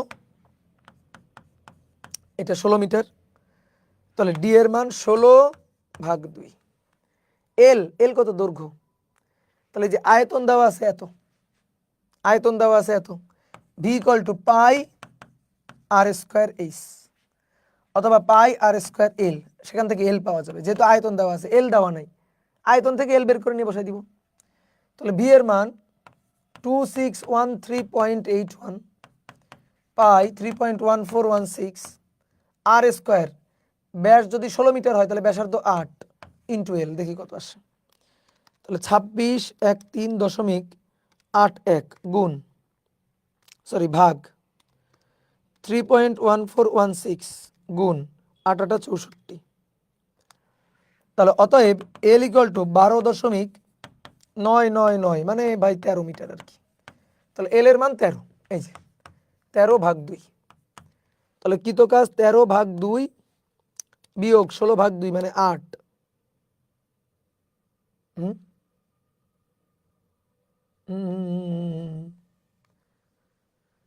একটু ডাটা ভুল হয়ে গেছে, ব্যাস বেশি দিয়ে ফেলছি, ব্যাস দাও 6 মিটার, এই একটা কাটো, ব্যাস দাও 6 মিটার, ব্যাস দাও 6 মিটার। ওকে, মাইনাস চলে আসতেছে, আচ্ছা যাই হোক, মান একটু ভুল দিয়ে ফেলছি। ওকে, তাহলে 6 মিটার যদি ব্যাস হয় তাহলে ব্যাসার্ধ হবে 3, এই যে এখানে 3 এর বর্গ ইন্টু এল। 3 বর্গ ইন্টু এল। তাহলে 26.3.81, তাকে ভাগ দিব 3.1416 দিয়ে, তাকে ভাগ দিব 9 দিয়ে, তাকে ভাগ দিব 9 দিয়ে। এল হচ্ছে 92.44, ওকে। তাহলে এটা হবে 92.44 ডিভাইডেড বাই 2। তাহলে এটা ভাগ 2 বিয়োগ 16 ভাগ 2 মানে 8 গুণ 30, ও সরি 16 ভাগ 2 না তো 6 ভাগ 2, মান তো চেঞ্জ করছি। তাহলে 92.44 ভাগ 2 বিয়োগ 3 গুণ 30 গুণ 9.8, তাহলে 12706.68 এত জুল। ডান হয়ে গেল। কি বুঝছো? সহজ না? আসো 4 নম্বর বলা হচ্ছে একটি ইটের ভর 4 কেজি। একটা ইটের ভর 4 কেজি, এর দৈর্ঘ্য 0.26 মিটার, প্রস্থ 0.14 মিটার এবং পুরুত্ব 0.08 মিটার। এর বৃহত্তম পৃষ্ঠ ভূমিতে শায়িত,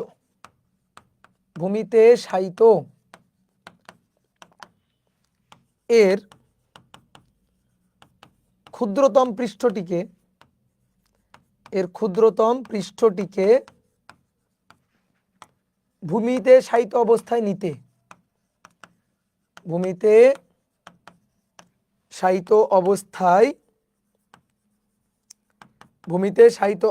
নিতে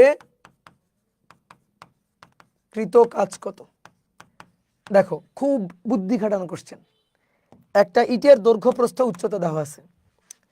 তাহলে ইটের দৈর্ঘ্য প্রস্থ উচ্চতা দেখো, এই হচ্ছে ইটটা, এই ইটের দৈর্ঘ্য 0.26, প্রস্থ 0.14 আর পুরুত্ব 0.08।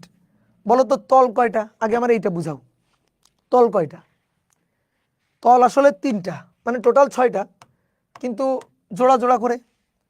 যেমন উপরের এই যে তলটা, ভালো করে বোঝো, উপরের এই তলটার ক্ষেত্রফলে আসলে সর্বোচ্চ। এমন কথা হচ্ছে আমি বিশ্বাস করি না। দেখো 0.26 গুণ দৈর্ঘ্য গুণ প্রস্থ, ক্ষেত্রফল পাওয়া যাবে 0.14। তাহলে এই তলের ক্ষেত্রফলের মানটা হচ্ছে 0.0364 এত মিটার স্কয়ার এই তলের ক্ষেত্রফল। আচ্ছা এবার আসো দেখি এই তলের ক্ষেত্রফলটা কত। এই তলের ক্ষেত্রফলটা হচ্ছে দৈর্ঘ্য গুণ প্রস্থ, অর্থাৎ 0.14 গুণ 0.08, 0.0112 মিটার স্কয়ার। ওকে, এবার এই তলের ক্ষেত্রফলটা বলো তো দেখি। এই তলের দৈর্ঘ্য হচ্ছে 0.26, এই যে এটা কিন্তু 0.26, আর এইটা হচ্ছে 0.08। তাহলে এই তলের যে ক্ষেত্রফলটা 0.26 গুণ 0.08, তাহলে 0.26 গুণ 0.08, 0.26 গুণ 0.08, তাহলে এটা হচ্ছে 0.0208 এত মিটার স্কয়ার। বুঝছো? এবার তুমি বলো কোনটা বড়, এর মধ্যে কোনটা বড়? 0.03, 0.02, 0.01। তাহলে এটা বৃহত্তম তল, এটা বৃহত্তম আর এটা ক্ষুদ্রতম তল। বুঝলা? তাহলে আমাদের কি বলছে প্রশ্ন পড়ো তো। বলছে বৃহত্তম পৃষ্ঠ ভূমিতে শায়িত আছে, অর্থাৎ যেভাবে আছে সেভাবেই।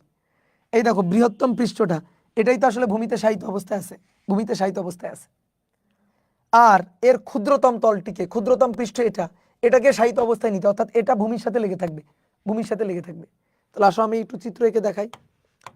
অর্থাৎ ইটটাকে এই অবস্থায় রাখা হয়েছে, এই যে ইটটা এই অবস্থায় আছে, বৃহত্তম তলটা দেখো, নিচের বৃহত্তম তলটা ভূমিতে শায়িত। এবার ক্ষুদ্রতম তলটাকে ভূমিতে শায়িত করব। ক্ষুদ্রতম তলটাকে যদি ভূমিতে শায়িত করা হয়, ক্ষুদ্রতম তলটাকে যদি ভূমিতে শায়িত করা হয়, তাহলে জিনিসটা দেখতে এরকম। এখন ভাই আমি তো চিত্রটিত্র আঁকতে পারি না, ধরো তুমি বলতেছো ভাই আমি তো এরকম চিত্রটিত্র আঁকতে পারি না, তাহলে আমি কি করব? খুবই সহজ জিনিস। তুমি কি করবা? খুবই সহজ জিনিস, একটু কল্পনা করবা। বৃহত্তম তল যদি ভূমিতে শায়িত হয়, বৃহত্তম তল যদি ভূমিতে শায়িত হয়, এই তলটা যদি ভূমিতে শায়িত হয়, তাহলে ভূমির সাথে উলম্ব দৈর্ঘ্য এটা, বুঝছো? বৃহত্তম তল যদি ভূমিতে শায়িত হয়, তাহলে ভূমির সাথে উলম্ব দৈর্ঘ্য এটা। তাহলে কৃতকাজের সূত্র W = mg বর্তমান উ শর্টকাট, বর্তমান উ/2 মাইনাস পূর্বের উ/2, পূর্বের উ/2। আসো mg দেখি এটা বলো, মাইনাস একেবারে দৈর্ঘ্য দিয়েই বলবা। বৃহত্তম তল যদি ভূমিতে শায়িত হয়, বৃহত্তম তলটা যদি ভূমিতে শায়িত হয়, তাহলে ভূমির সাথে উলম্ব দৈর্ঘ্য এইটুকু, আর এইটুকু মানে 0.08। তাহলে পূর্বে 0.08 ডিভাইডেড বাই 2।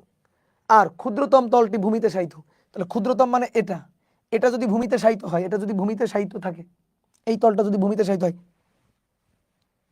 তাহলে ভূমির সাথে উলম্ব দৈর্ঘ্য 0.26। এই দেখো ক্ষুদ্রতম তলটা ভূমিতে শায়িত হলে ভূমির সাথে উলম্ব দৈর্ঘ্য 0.26, আর এটা হচ্ছে 0.08। শেষ। 0.08/2, 0.26/2 বিয়োগ করে দিবা। এবার তোমার আরেকটা চালাকি শিখিয়ে দিই। যে তলটা ভূমিতে শায়িত থাকবে, তাহলে ভূমির সাথে উলম্ব দৈর্ঘ্য হবে, অনুভূমিকের সাথে উলম্ব দৈর্ঘ্য হবে বাকি দৈর্ঘ্যটা। দেখো এই তলটা ভূমিতে শায়িত, এই তলটা ভূমিতে শায়িত না, এই যে ভূমিতে নিচে শায়িত না, তাহলে বাকি কোনটা? এই এই তলটা কার কার গুণফল? এর আর এর গুণফল না এই তলটা, তাহলে বাকি দৈর্ঘ্য কোনটা? 0.08। তো এই যে 0.08/2।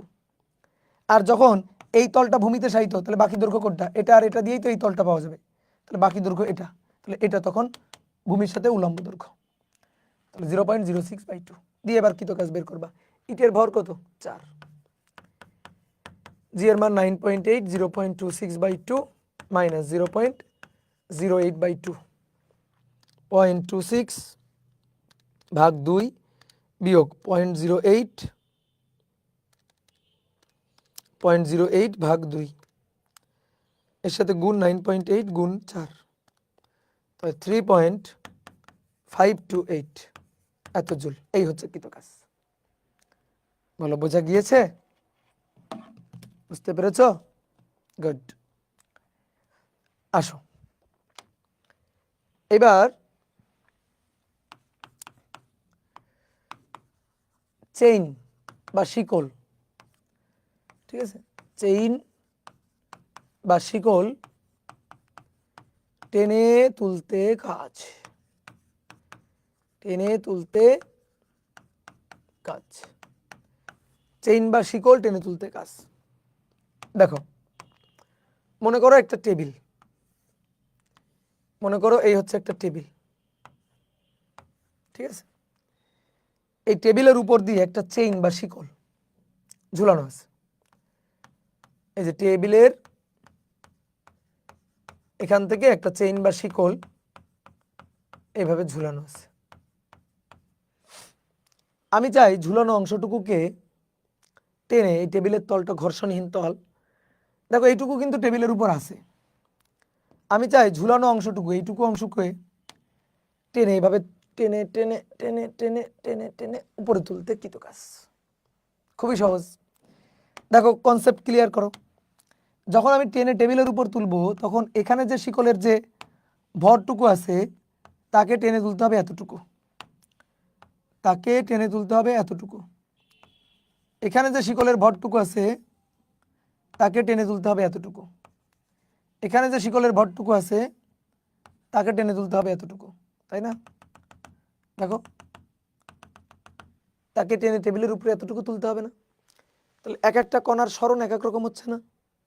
তাহলে এই ক্ষেত্রে কৃতকাজ বের করার জন্য কি করা যায়? কি করা যায়? তাহলে এই যে গড় সরণ বা ভারকেন্দ্রের সরণ নিতে হবে, যেহেতু এক একটা কণার সরণ এক এক রকম, টেবিলের উপর টেনে তুলতে যেহেতু এক একটা কণার সরণ এক এক রকম,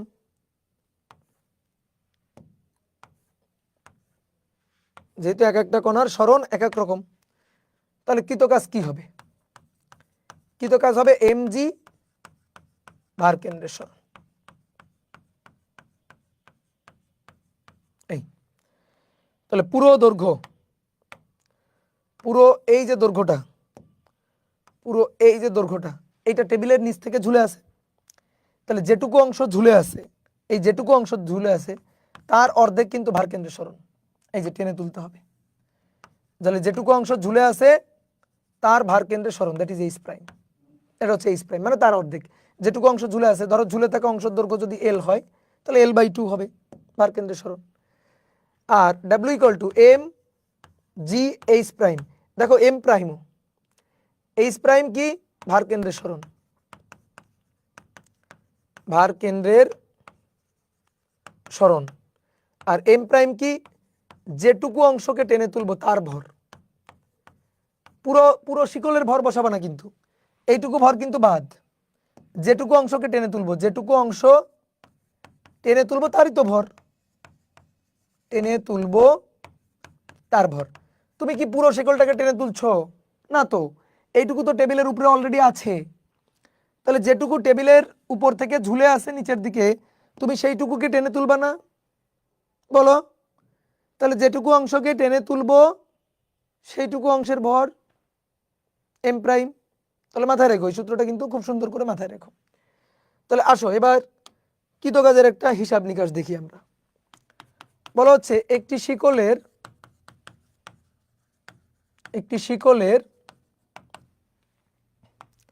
1/n অংশ টেবিলের উপর থেকে নিচে ঝুলানো,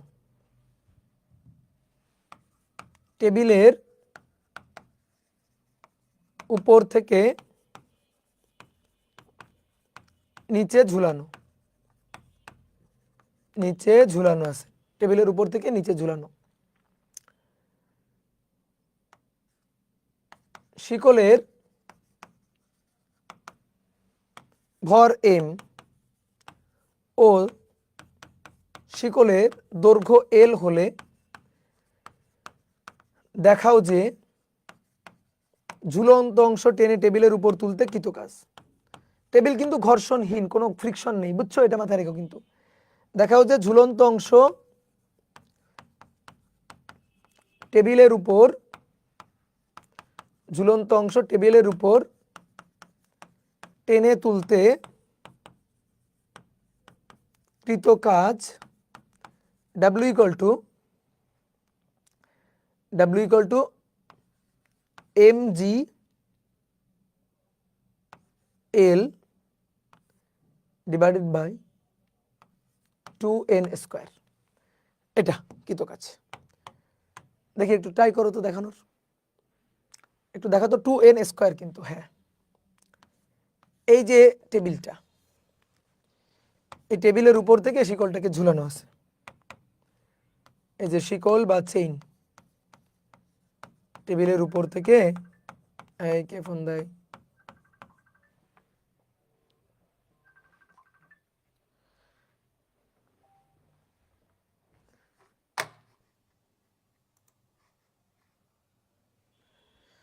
টেবিলের উপর থেকে শিকলটাকে এই যে ঝুলায় রাখা আছে।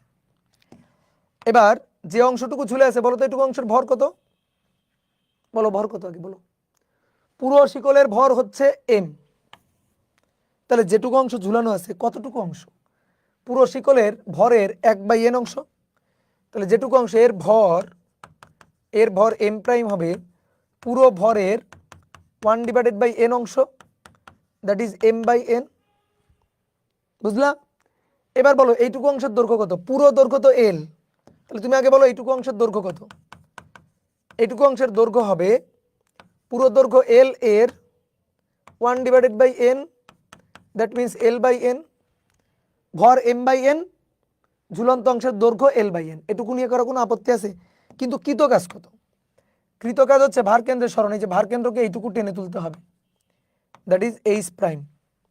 তাহলে কৃতকাজ W equal to M G H prime, M G H prime, M প্রাইমও কিন্তু। এবার এম প্রাইম বলো তো কতটুকু ভর? পুরো শিকলের ভর না রে ভাই, যেটুকু ঝুলানো আছে ওইটুকুর ভর। ওই যে দেখো m/n, m/n। জি এইচ প্রাইম কি ভার কেন্দ্রের সরণ, তাহলে এইচ প্রাইম হবে এইটুকু, অর্থাৎ ঝুলন্ত অংশ যেটুকু, দেখো এইচ প্রাইম হবে ঝুলন্ত অংশ যেটুকু l/n তার অর্ধেক, মানে l/2n। তাহলে এইচ প্রাইম হবে l/2n।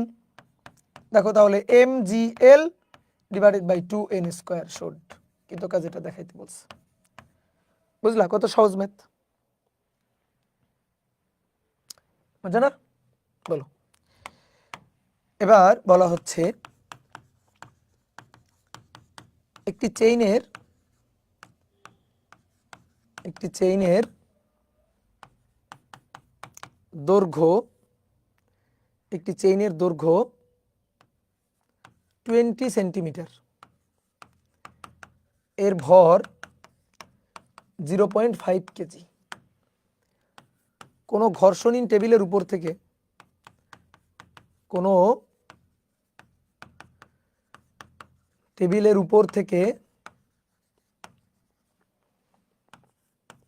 এর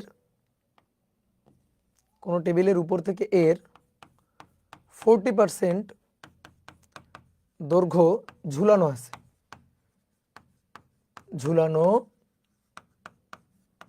আছে, ঝুলন্ত অংশটুকু টেনে টেবিলের উপর তুলতে কৃত কাজ। টেনে টেবিলের উপর তুলতে কৃত কাজ কত? বলো। টেনে টেবিলের উপর তুলতে কৃত কাজ। আগের ম্যাথটা যদি কেউ বুঝো তাহলে এই ম্যাথটা অবশ্যই পারতে হবে। এখানে জাস্ট আগের ম্যাথে মানে অংশ দেওয়া ছিল, এবার পার্সেন্টেজ দিয়ে মানটা দিয়ে দিয়েছে। তাহলে এই হচ্ছে একটা চেইন বা শিকল, তাহলে এর 40%, তাই না? 40% দৈর্ঘ্য ধরো ঝুলানো আছে, এইটুকু 40%। তাহলে এই যে যেটুকু ঝুলানো আছে তার দৈর্ঘ্য হবে, এইটুকুর দৈর্ঘ্য হবে পুরো দৈর্ঘ্য 20 সেন্টিমিটার। 20 সেন্টিমিটারের 40% দৈর্ঘ্য ঝুলানো, 40%। তাহলে 20 সেন্টিমিটারের 40%, তাহলে 20 গুণ 40 ভাগ 100, 8 সেন্টিমিটার, তার মানে 0.08 মিটার। বুঝছো? আচ্ছা, এই ঝুলন্ত অংশটুকুর ভর কত? ভর m প্রাইম। m প্রাইম হচ্ছে টোটাল ভর 0.5 কেজি।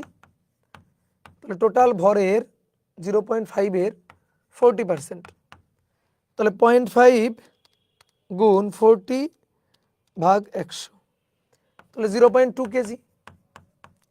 এবার এইটুকুকে টেনে উপরে তুলবো, টেবিলের উপর তুলবো, তাহলে ভার কেন্দ্র এখানে মধ্যবিন্দুতে, তাহলে ভার কেন্দ্রের সরণ that is H prime.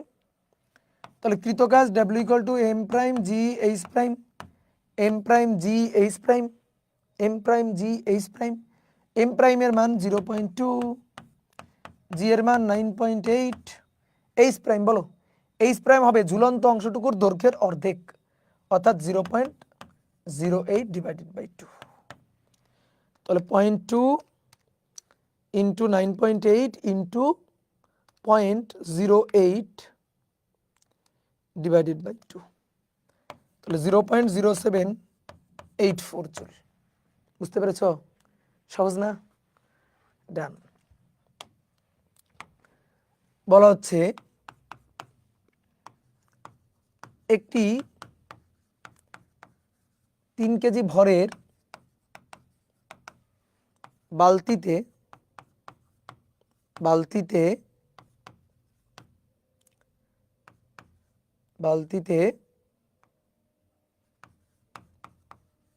5 KG পানি,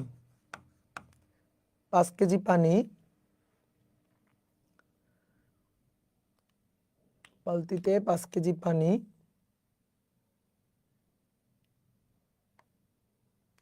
শিকলের সাহায্যে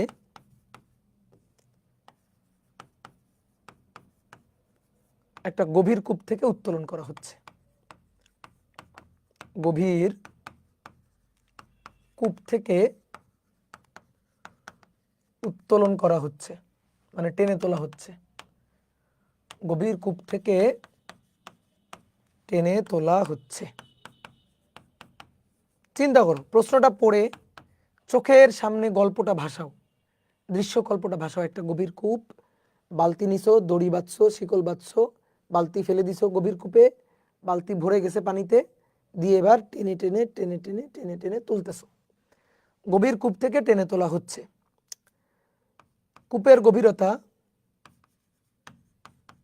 কূপের গভীরতা 26 মিটার, কূপের গভীরতা 26 মিটার এবং শিকলের ভর 0.2 কেজি পার মিটার। তাহলে কৃত কাজের মান কত? নাও বুদ্ধি খাটাও, কৃত কাজের মান কত? এবার খাটাও, এবার একটু বুদ্ধি টুদ্ধি খাটাও, কৃত কাজের মান বের করতে হবে। একটা গভীর কূপ, একটা গভীর কূপ, কয়টা গভীর কূপ? একটা গভীর কূপ, এই যে গভীর কূপ, এই কূপের মধ্য থেকে পানি টেনে তুলতেছো, এই যে বালতি, বালতিতে ভরে পানি টেনে তোলা হচ্ছে গভীর কূপ থেকে, বুঝতে পারছো? আচ্ছা, কূপ এভাবে আঁকি,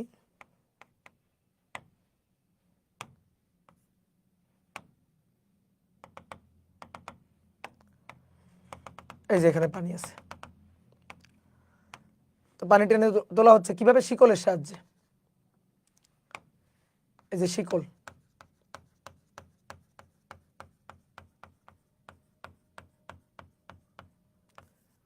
এই যে বালতি, বালতি বেঁধে পানি ভরে টেনে তোলা হচ্ছে, বুঝতে পারছো? বালতি বেঁধে পানি টেনে তোলা হচ্ছে, এই যে পানি, পানি টেনে তোলা হচ্ছে। তাহলে কৃত কাজ বলো তো, কৃত কাজ কয়টা বস্তু তুলতে কাজ? কৃত কাজ দুইটা বস্তু তুলতে কাজ। একটা হচ্ছে পানি সহ বালতি, একটা হচ্ছে পানি সহ বালতি, আর একটা হচ্ছে শিকলও টেনে তুলতেছ না, শিকল। তাহলে শিকল টেনে তুলতে কাজ, বালতি টেনে তুলতে কাজ। ভালো করে বুঝিও, কৃত কাজ ডাব্লিউ শিকল প্লাস ডাব্লিউ বালতি সহ পানি, বালতি সহ পানি, বালতি সহ পানি, বুঝতে পারছো? আসো প্রথমে শিকলের জন্য কৃত কাজ। তাহলে বোর্ডে তাকাও, শিকলটা এই যে গভীর কূপ, এই গভীর কূপের গভীরতা কত দেওয়া আছে? তাহলে যতটুকু গভীর কূপ তুমি অবশ্যই শিকল ততটুকুই নিবা। আমাদের ক্লিয়ার করে বলে না, একটু কমন সেন্স তো খাটাইতে হবে। একটা গভীর কূপ থেকে তুমি পানি তুলবা, তাহলে যত গভীর কূপ তুমি তো শিকলটাকে তত বড়ই নিবা, তাই না? তত বড় শিকলটাকে নিয়ে তো টেনে তুলবা। তাহলে কূপের গভীরতা বলে দিছে 26 মিটার, তাহলে শিকলের দৈর্ঘ্য কয় মিটার? 26 মিটারই, বুঝতে পারছো? তাহলে বোর্ডে তাকাও, শিকল টেনে তুলতে কৃত কাজ, শিকলের ভর জি, শিকলের ক্ষেত্রে ভার কেন্দ্রের সরণ। বালতি পানি টেনে তুলতে কৃত কাজ, বালতি সহ পানির ভর জি, তার ক্ষেত্রে ভার কেন্দ্রের সরণ। বলো এম প্রাইম, শিকলের ভর কত? শিকলের ভর 0.2 কেজি। ভালো করে বুঝো, শিকলের ভর 0.2 কেজি পার মিটার, অর্থাৎ প্রত্যেক মিটারের ভর, প্রত্যেক মিটার দৈর্ঘ্যের ভর 0.2 কেজি, প্রত্যেক মিটার দৈর্ঘ্যের ভর 0.2 কেজি। তাহলে শিকলের দৈর্ঘ্য কত? 26 মিটার। তাহলে শিকলের মোট ভর, বুঝছো? শিকলের মোট ভর, ঐকিক নিয়ম, 1 মিটার দৈর্ঘ্যের শিকলের ভর 0.2, 26 মিটার দৈর্ঘ্যের শিকলের ভর 0.2 গুণ 26, 0.2 গুণ 26, তাহলে 0.2 গুণ 26 5.2 কেজি, এটা হচ্ছে শিকলের ভর। তাহলে শিকল পুরোটুকু শিকলকেই তো টেনে তুলতেছি, তাহলে পুরোটুকু শিকলের ভর 5.2, জি এর মান 9.8। দেখি এইচ প্রাইমটা বসাও, কেমন বসাইতে পারো? শিকলের ক্ষেত্রে ভার কেন্দ্রের সরণ বসাও। ভাই শিকলের ক্ষেত্রে ভার কেন্দ্র এই, তাহলে শিকলের ক্ষেত্রে ভার কেন্দ্রের সরণ এতটুকু, দ্যাট ইজ এইচ প্রাইম শিকলের ক্ষেত্রে। তাহলে এইচ প্রাইম হবে 26-এর অর্ধেক। এবার বালতি সহ পানির ভর 3 আর 5 8 কেজি, 3 আর 5 8 কেজি, জি এর মান 9.8। এবার এইচ প্রাইম বলো, বালতি সহ পানির ভর, বালতিটাকে টেনে তুলবো, তাহলে বালতির ক্ষেত্রে সরণ কত? বালতির ক্ষেত্রে সরণ কত? এতটুকু। এই সরণটা কত? বালতিটাকে কতটুকু উপরে উঠানো লাগবে বালতির ক্ষেত্রে? তাহলে বালতির ক্ষেত্রে সরণ এইচ প্রাইম হচ্ছে পুরো গভীরতা, তাহলে সেই ক্ষেত্রে হবে পুরো গভীরতা, অর্থাৎ এটা হচ্ছে 26/2 হবে না। কেন ভাই? এখানে ভার কেন্দ্রের সরণ নিব না ভাই? ভার কেন্দ্রের সরণই তো আমরা নিছি। বালতি সহ পানি, এই বালতি সহ পানি, এই যে একটা বস্তু, খুবই ক্ষুদ্র একটা বস্তু আর কি, তো এর ভার কেন্দ্র হ্যাঁ এখানেই। ভার কেন্দ্রকে কতটুকু টেনে তোলা লাগবে? ভার কেন্দ্রকে কতটুকু টেনে তোলা লাগবে? কূপের গভীরতার সমান। শিকল তো লম্বা শিকল, তার ভার কেন্দ্রের সরণ শিকলের দৈর্ঘ্যের অর্ধেক। আর এর ক্ষেত্রেও তো ভার কেন্দ্রের সরণ নিব, কিন্তু বালতির ব্যাস বলছে, বালতির গভীরতা, বালতির উচ্চতা বলছে, এত কিছু বলছে। বালতি মানে একটা ছোট বালতি, তাহলে ওর ক্ষেত্রে ভার কেন্দ্রের সরণ নেওয়ার জন্য পর্যাপ্ত তথ্য আমার নেই যে ভাই বালতির তো এখানে ভার কেন্দ্রের সরণ নিতে হবে। এই যে ভার কেন্দ্রের সরণ, তাহলে বালতির এই গভীর মানে উচ্চতা, বা বালতির এই যে সিলিন্ডার আকৃতির বালতি, তার উচ্চতা কত তুমি জানো? জানো না তো। তাহলে এই সূক্ষ্ম হিসাব, এত সূক্ষ্ম হিসাব করতে হবে না। তাহলে এখান থেকে এবার কৃতকাজের মান হিসাব করে ফেলবা। বুঝতে পারছো? একটু কমন সেন্স খাটাইতে হবে। অনেকে প্রশ্ন করে ভাই বালতির ক্ষেত্রে তো ভার কেন্দ্রের সরণ নিল না। আরে ভাই বালতির ক্ষেত্রে ভার কেন্দ্রের সরণ নিব, পর্যাপ্ত তথ্য কই আমার তো পর্যাপ্ত তথ্য দেওয়া নেই। পর্যাপ্ত তথ্য দিয়ে দিলে না ভেঙে চুরে হিসাব করতাম। ওকে, ডান, গুড। এবার আসো, বলা হচ্ছে একটি মই এ বি এর দৈর্ঘ্য, একটা মই এ বি এর দৈর্ঘ্য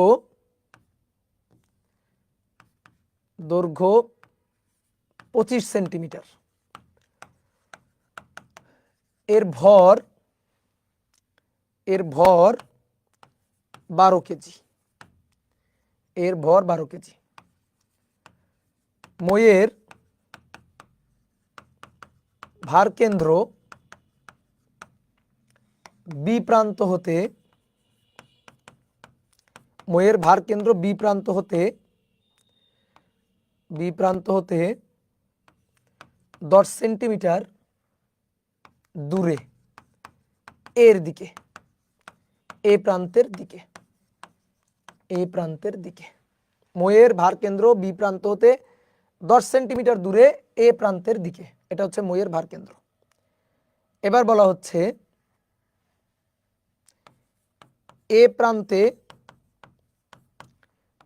5 কেজি ভরের কোনো বস্তু যুক্ত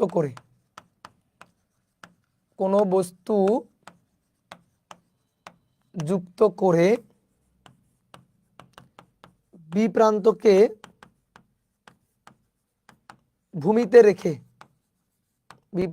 ভূমিতে রেখে মইটিকে উলম্ব অবস্থানে নিতে কৃতকাজ। উলম্ব অবস্থানে নিতে কৃতকাজ, মইটিকে উলম্ব অবস্থানে নিতে কৃতকাজ। বলো পারবো কিনা? যে ভাই কি লিখছেন, এত কিছু প্রশ্ন পড়ো, দেখবা খুবই সহজ। একটা মই, এই যে এরকম একটা মই, দেখো এই যে ধরো একটা মই,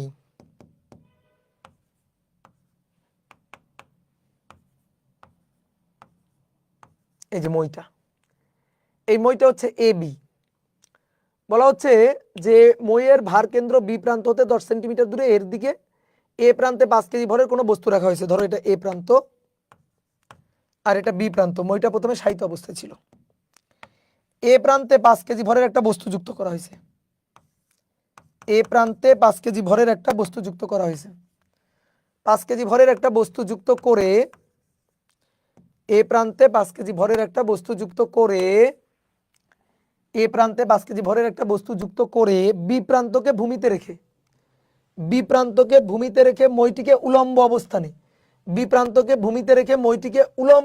নিতে কৃতকাজ। উলম্ব অবস্থানে নিতে কৃত কাজ।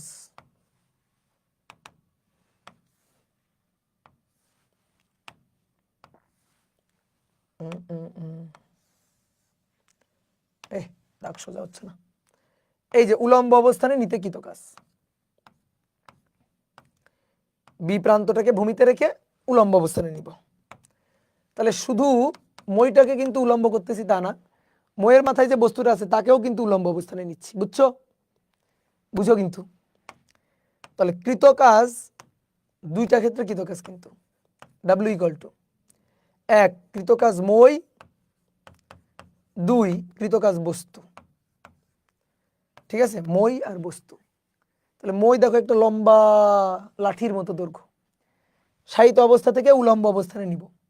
তাহলে কৃত কাজ হবে মইয়ের ক্ষেত্রে এম জি এইচ প্রাইম, আবার বস্তুর ক্ষেত্রে হবে এম জি এইচ প্রাইম। আসো আমরা সূত্র লিখি, আসো একটা একটা করে। প্রথমে মই, এই হচ্ছে মইটা, মইটাকে শায়িত অবস্থা থেকে উলম্ব অবস্থানে নিব। আচ্ছা, মইয়ের ভার কেন্দ্র, মইয়ের দৈর্ঘ্য কত? 25 সেন্টিমিটার। দেখো যদি ভার কেন্দ্র কোথায় এটা না বলতো আমরা ধরে নিতাম মধ্যবিন্দু, অর্থাৎ এই প্রান্ত থেকে 25-এর অর্ধেক 12.5 সেন্টিমিটার, এটা ধরে নিতাম। কিন্তু ভার কেন্দ্র বলে দিছে, যে বলছে মইয়ের ভার কেন্দ্র বি প্রান্ত হতে 10 সেন্টিমিটার দূরে এর দিকে, অর্থাৎ মইয়ের ভার কেন্দ্র বি প্রান্ত হতে 10 সেন্টিমিটার দূরে এর দিকে। এই যেটা 10 সেন্টিমিটার দূরে এর দিকে।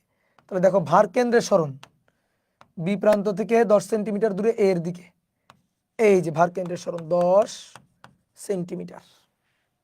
বলো বুঝছো কিনা?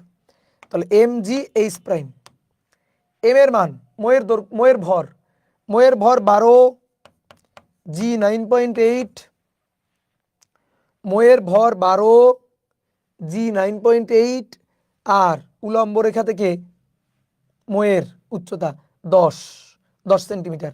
তাহলে 10 সেন্টিমিটার 0.10। বুঝছো? মইয়ের ভার কেন্দ্রের সরণ বুঝলা? মই সরু সুষম দণ্ড, তারে উলম্ব অবস্থানে নিছি, কৃত কাজ হবে এম মইয়ের দৈর্ঘ্য, মইয়ের ভর, জি ভার কেন্দ্রের সরণ। তো ভার কেন্দ্র এখানে বলে দিছে, যদি বলে না দিত তাহলে মইয়ের দৈর্ঘ্য কত? 25 সেন্টিমিটার, আমরা 25-এর অর্ধেক নিয়ে 12.5 সেন্টিমিটার নিয়ে কাজ করতাম। এইবার বলো তো বস্তু, বস্তুর ক্ষেত্রে কত? বস্তু এখান থেকে মাথায় বসে, মইয়ের মাথায় বসেছিল, মাথায় বসে মইয়ের টপে উঠে গেছে, এখান থেকে এখানে উঠে গেছে। তাহলে বস্তুর ক্ষেত্রে 5 কেজি, জি এর মান 9.8, বলো এইচ প্রাইম। বস্তুর ক্ষেত্রে এই বস্তু কতটুকু উচ্চতায় উঠে গেছে দেখো তো? মইয়ের দৈর্ঘ্য যা তাই না, অর্থাৎ 25 সেন্টিমিটার উপরে উঠে গেছে না ভাই? এর জন্য ভার কেন্দ্রের সরণ নিব। এই বস্তুর ব্যাসার্ধ কিছু তোমারে বলছে? বলছে? যদি বলে তো বের করো, ভার কেন্দ্রের সরণ বের করো, করতে যাও দেখি কেমন পারো। তাহলে এর জন্য এটা একটা বিন্দু বস্তু, তাহলে তার জন্য ভার কেন্দ্রের সরণ আসলে ভূমি থেকে মইয়ের উচ্চতা, কারণ মইয়ের এ প্রান্তে যুক্ত করা হয়েছে। তাহলে M G H prime, H prime হবে 0.25 দিয়ে কৃত কাজটা বের করে নেবা। বলো তো বুঝছো কিনা?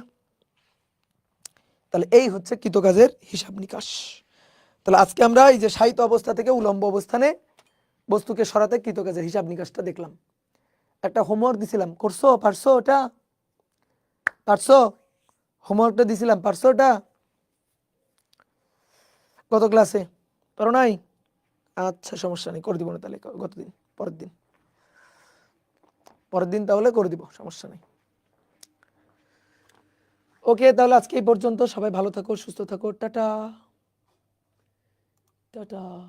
দেখি তোমরা কি কমেন্ট করতেছো, অনেকক্ষণ তোমাদের কমেন্ট দেখি না।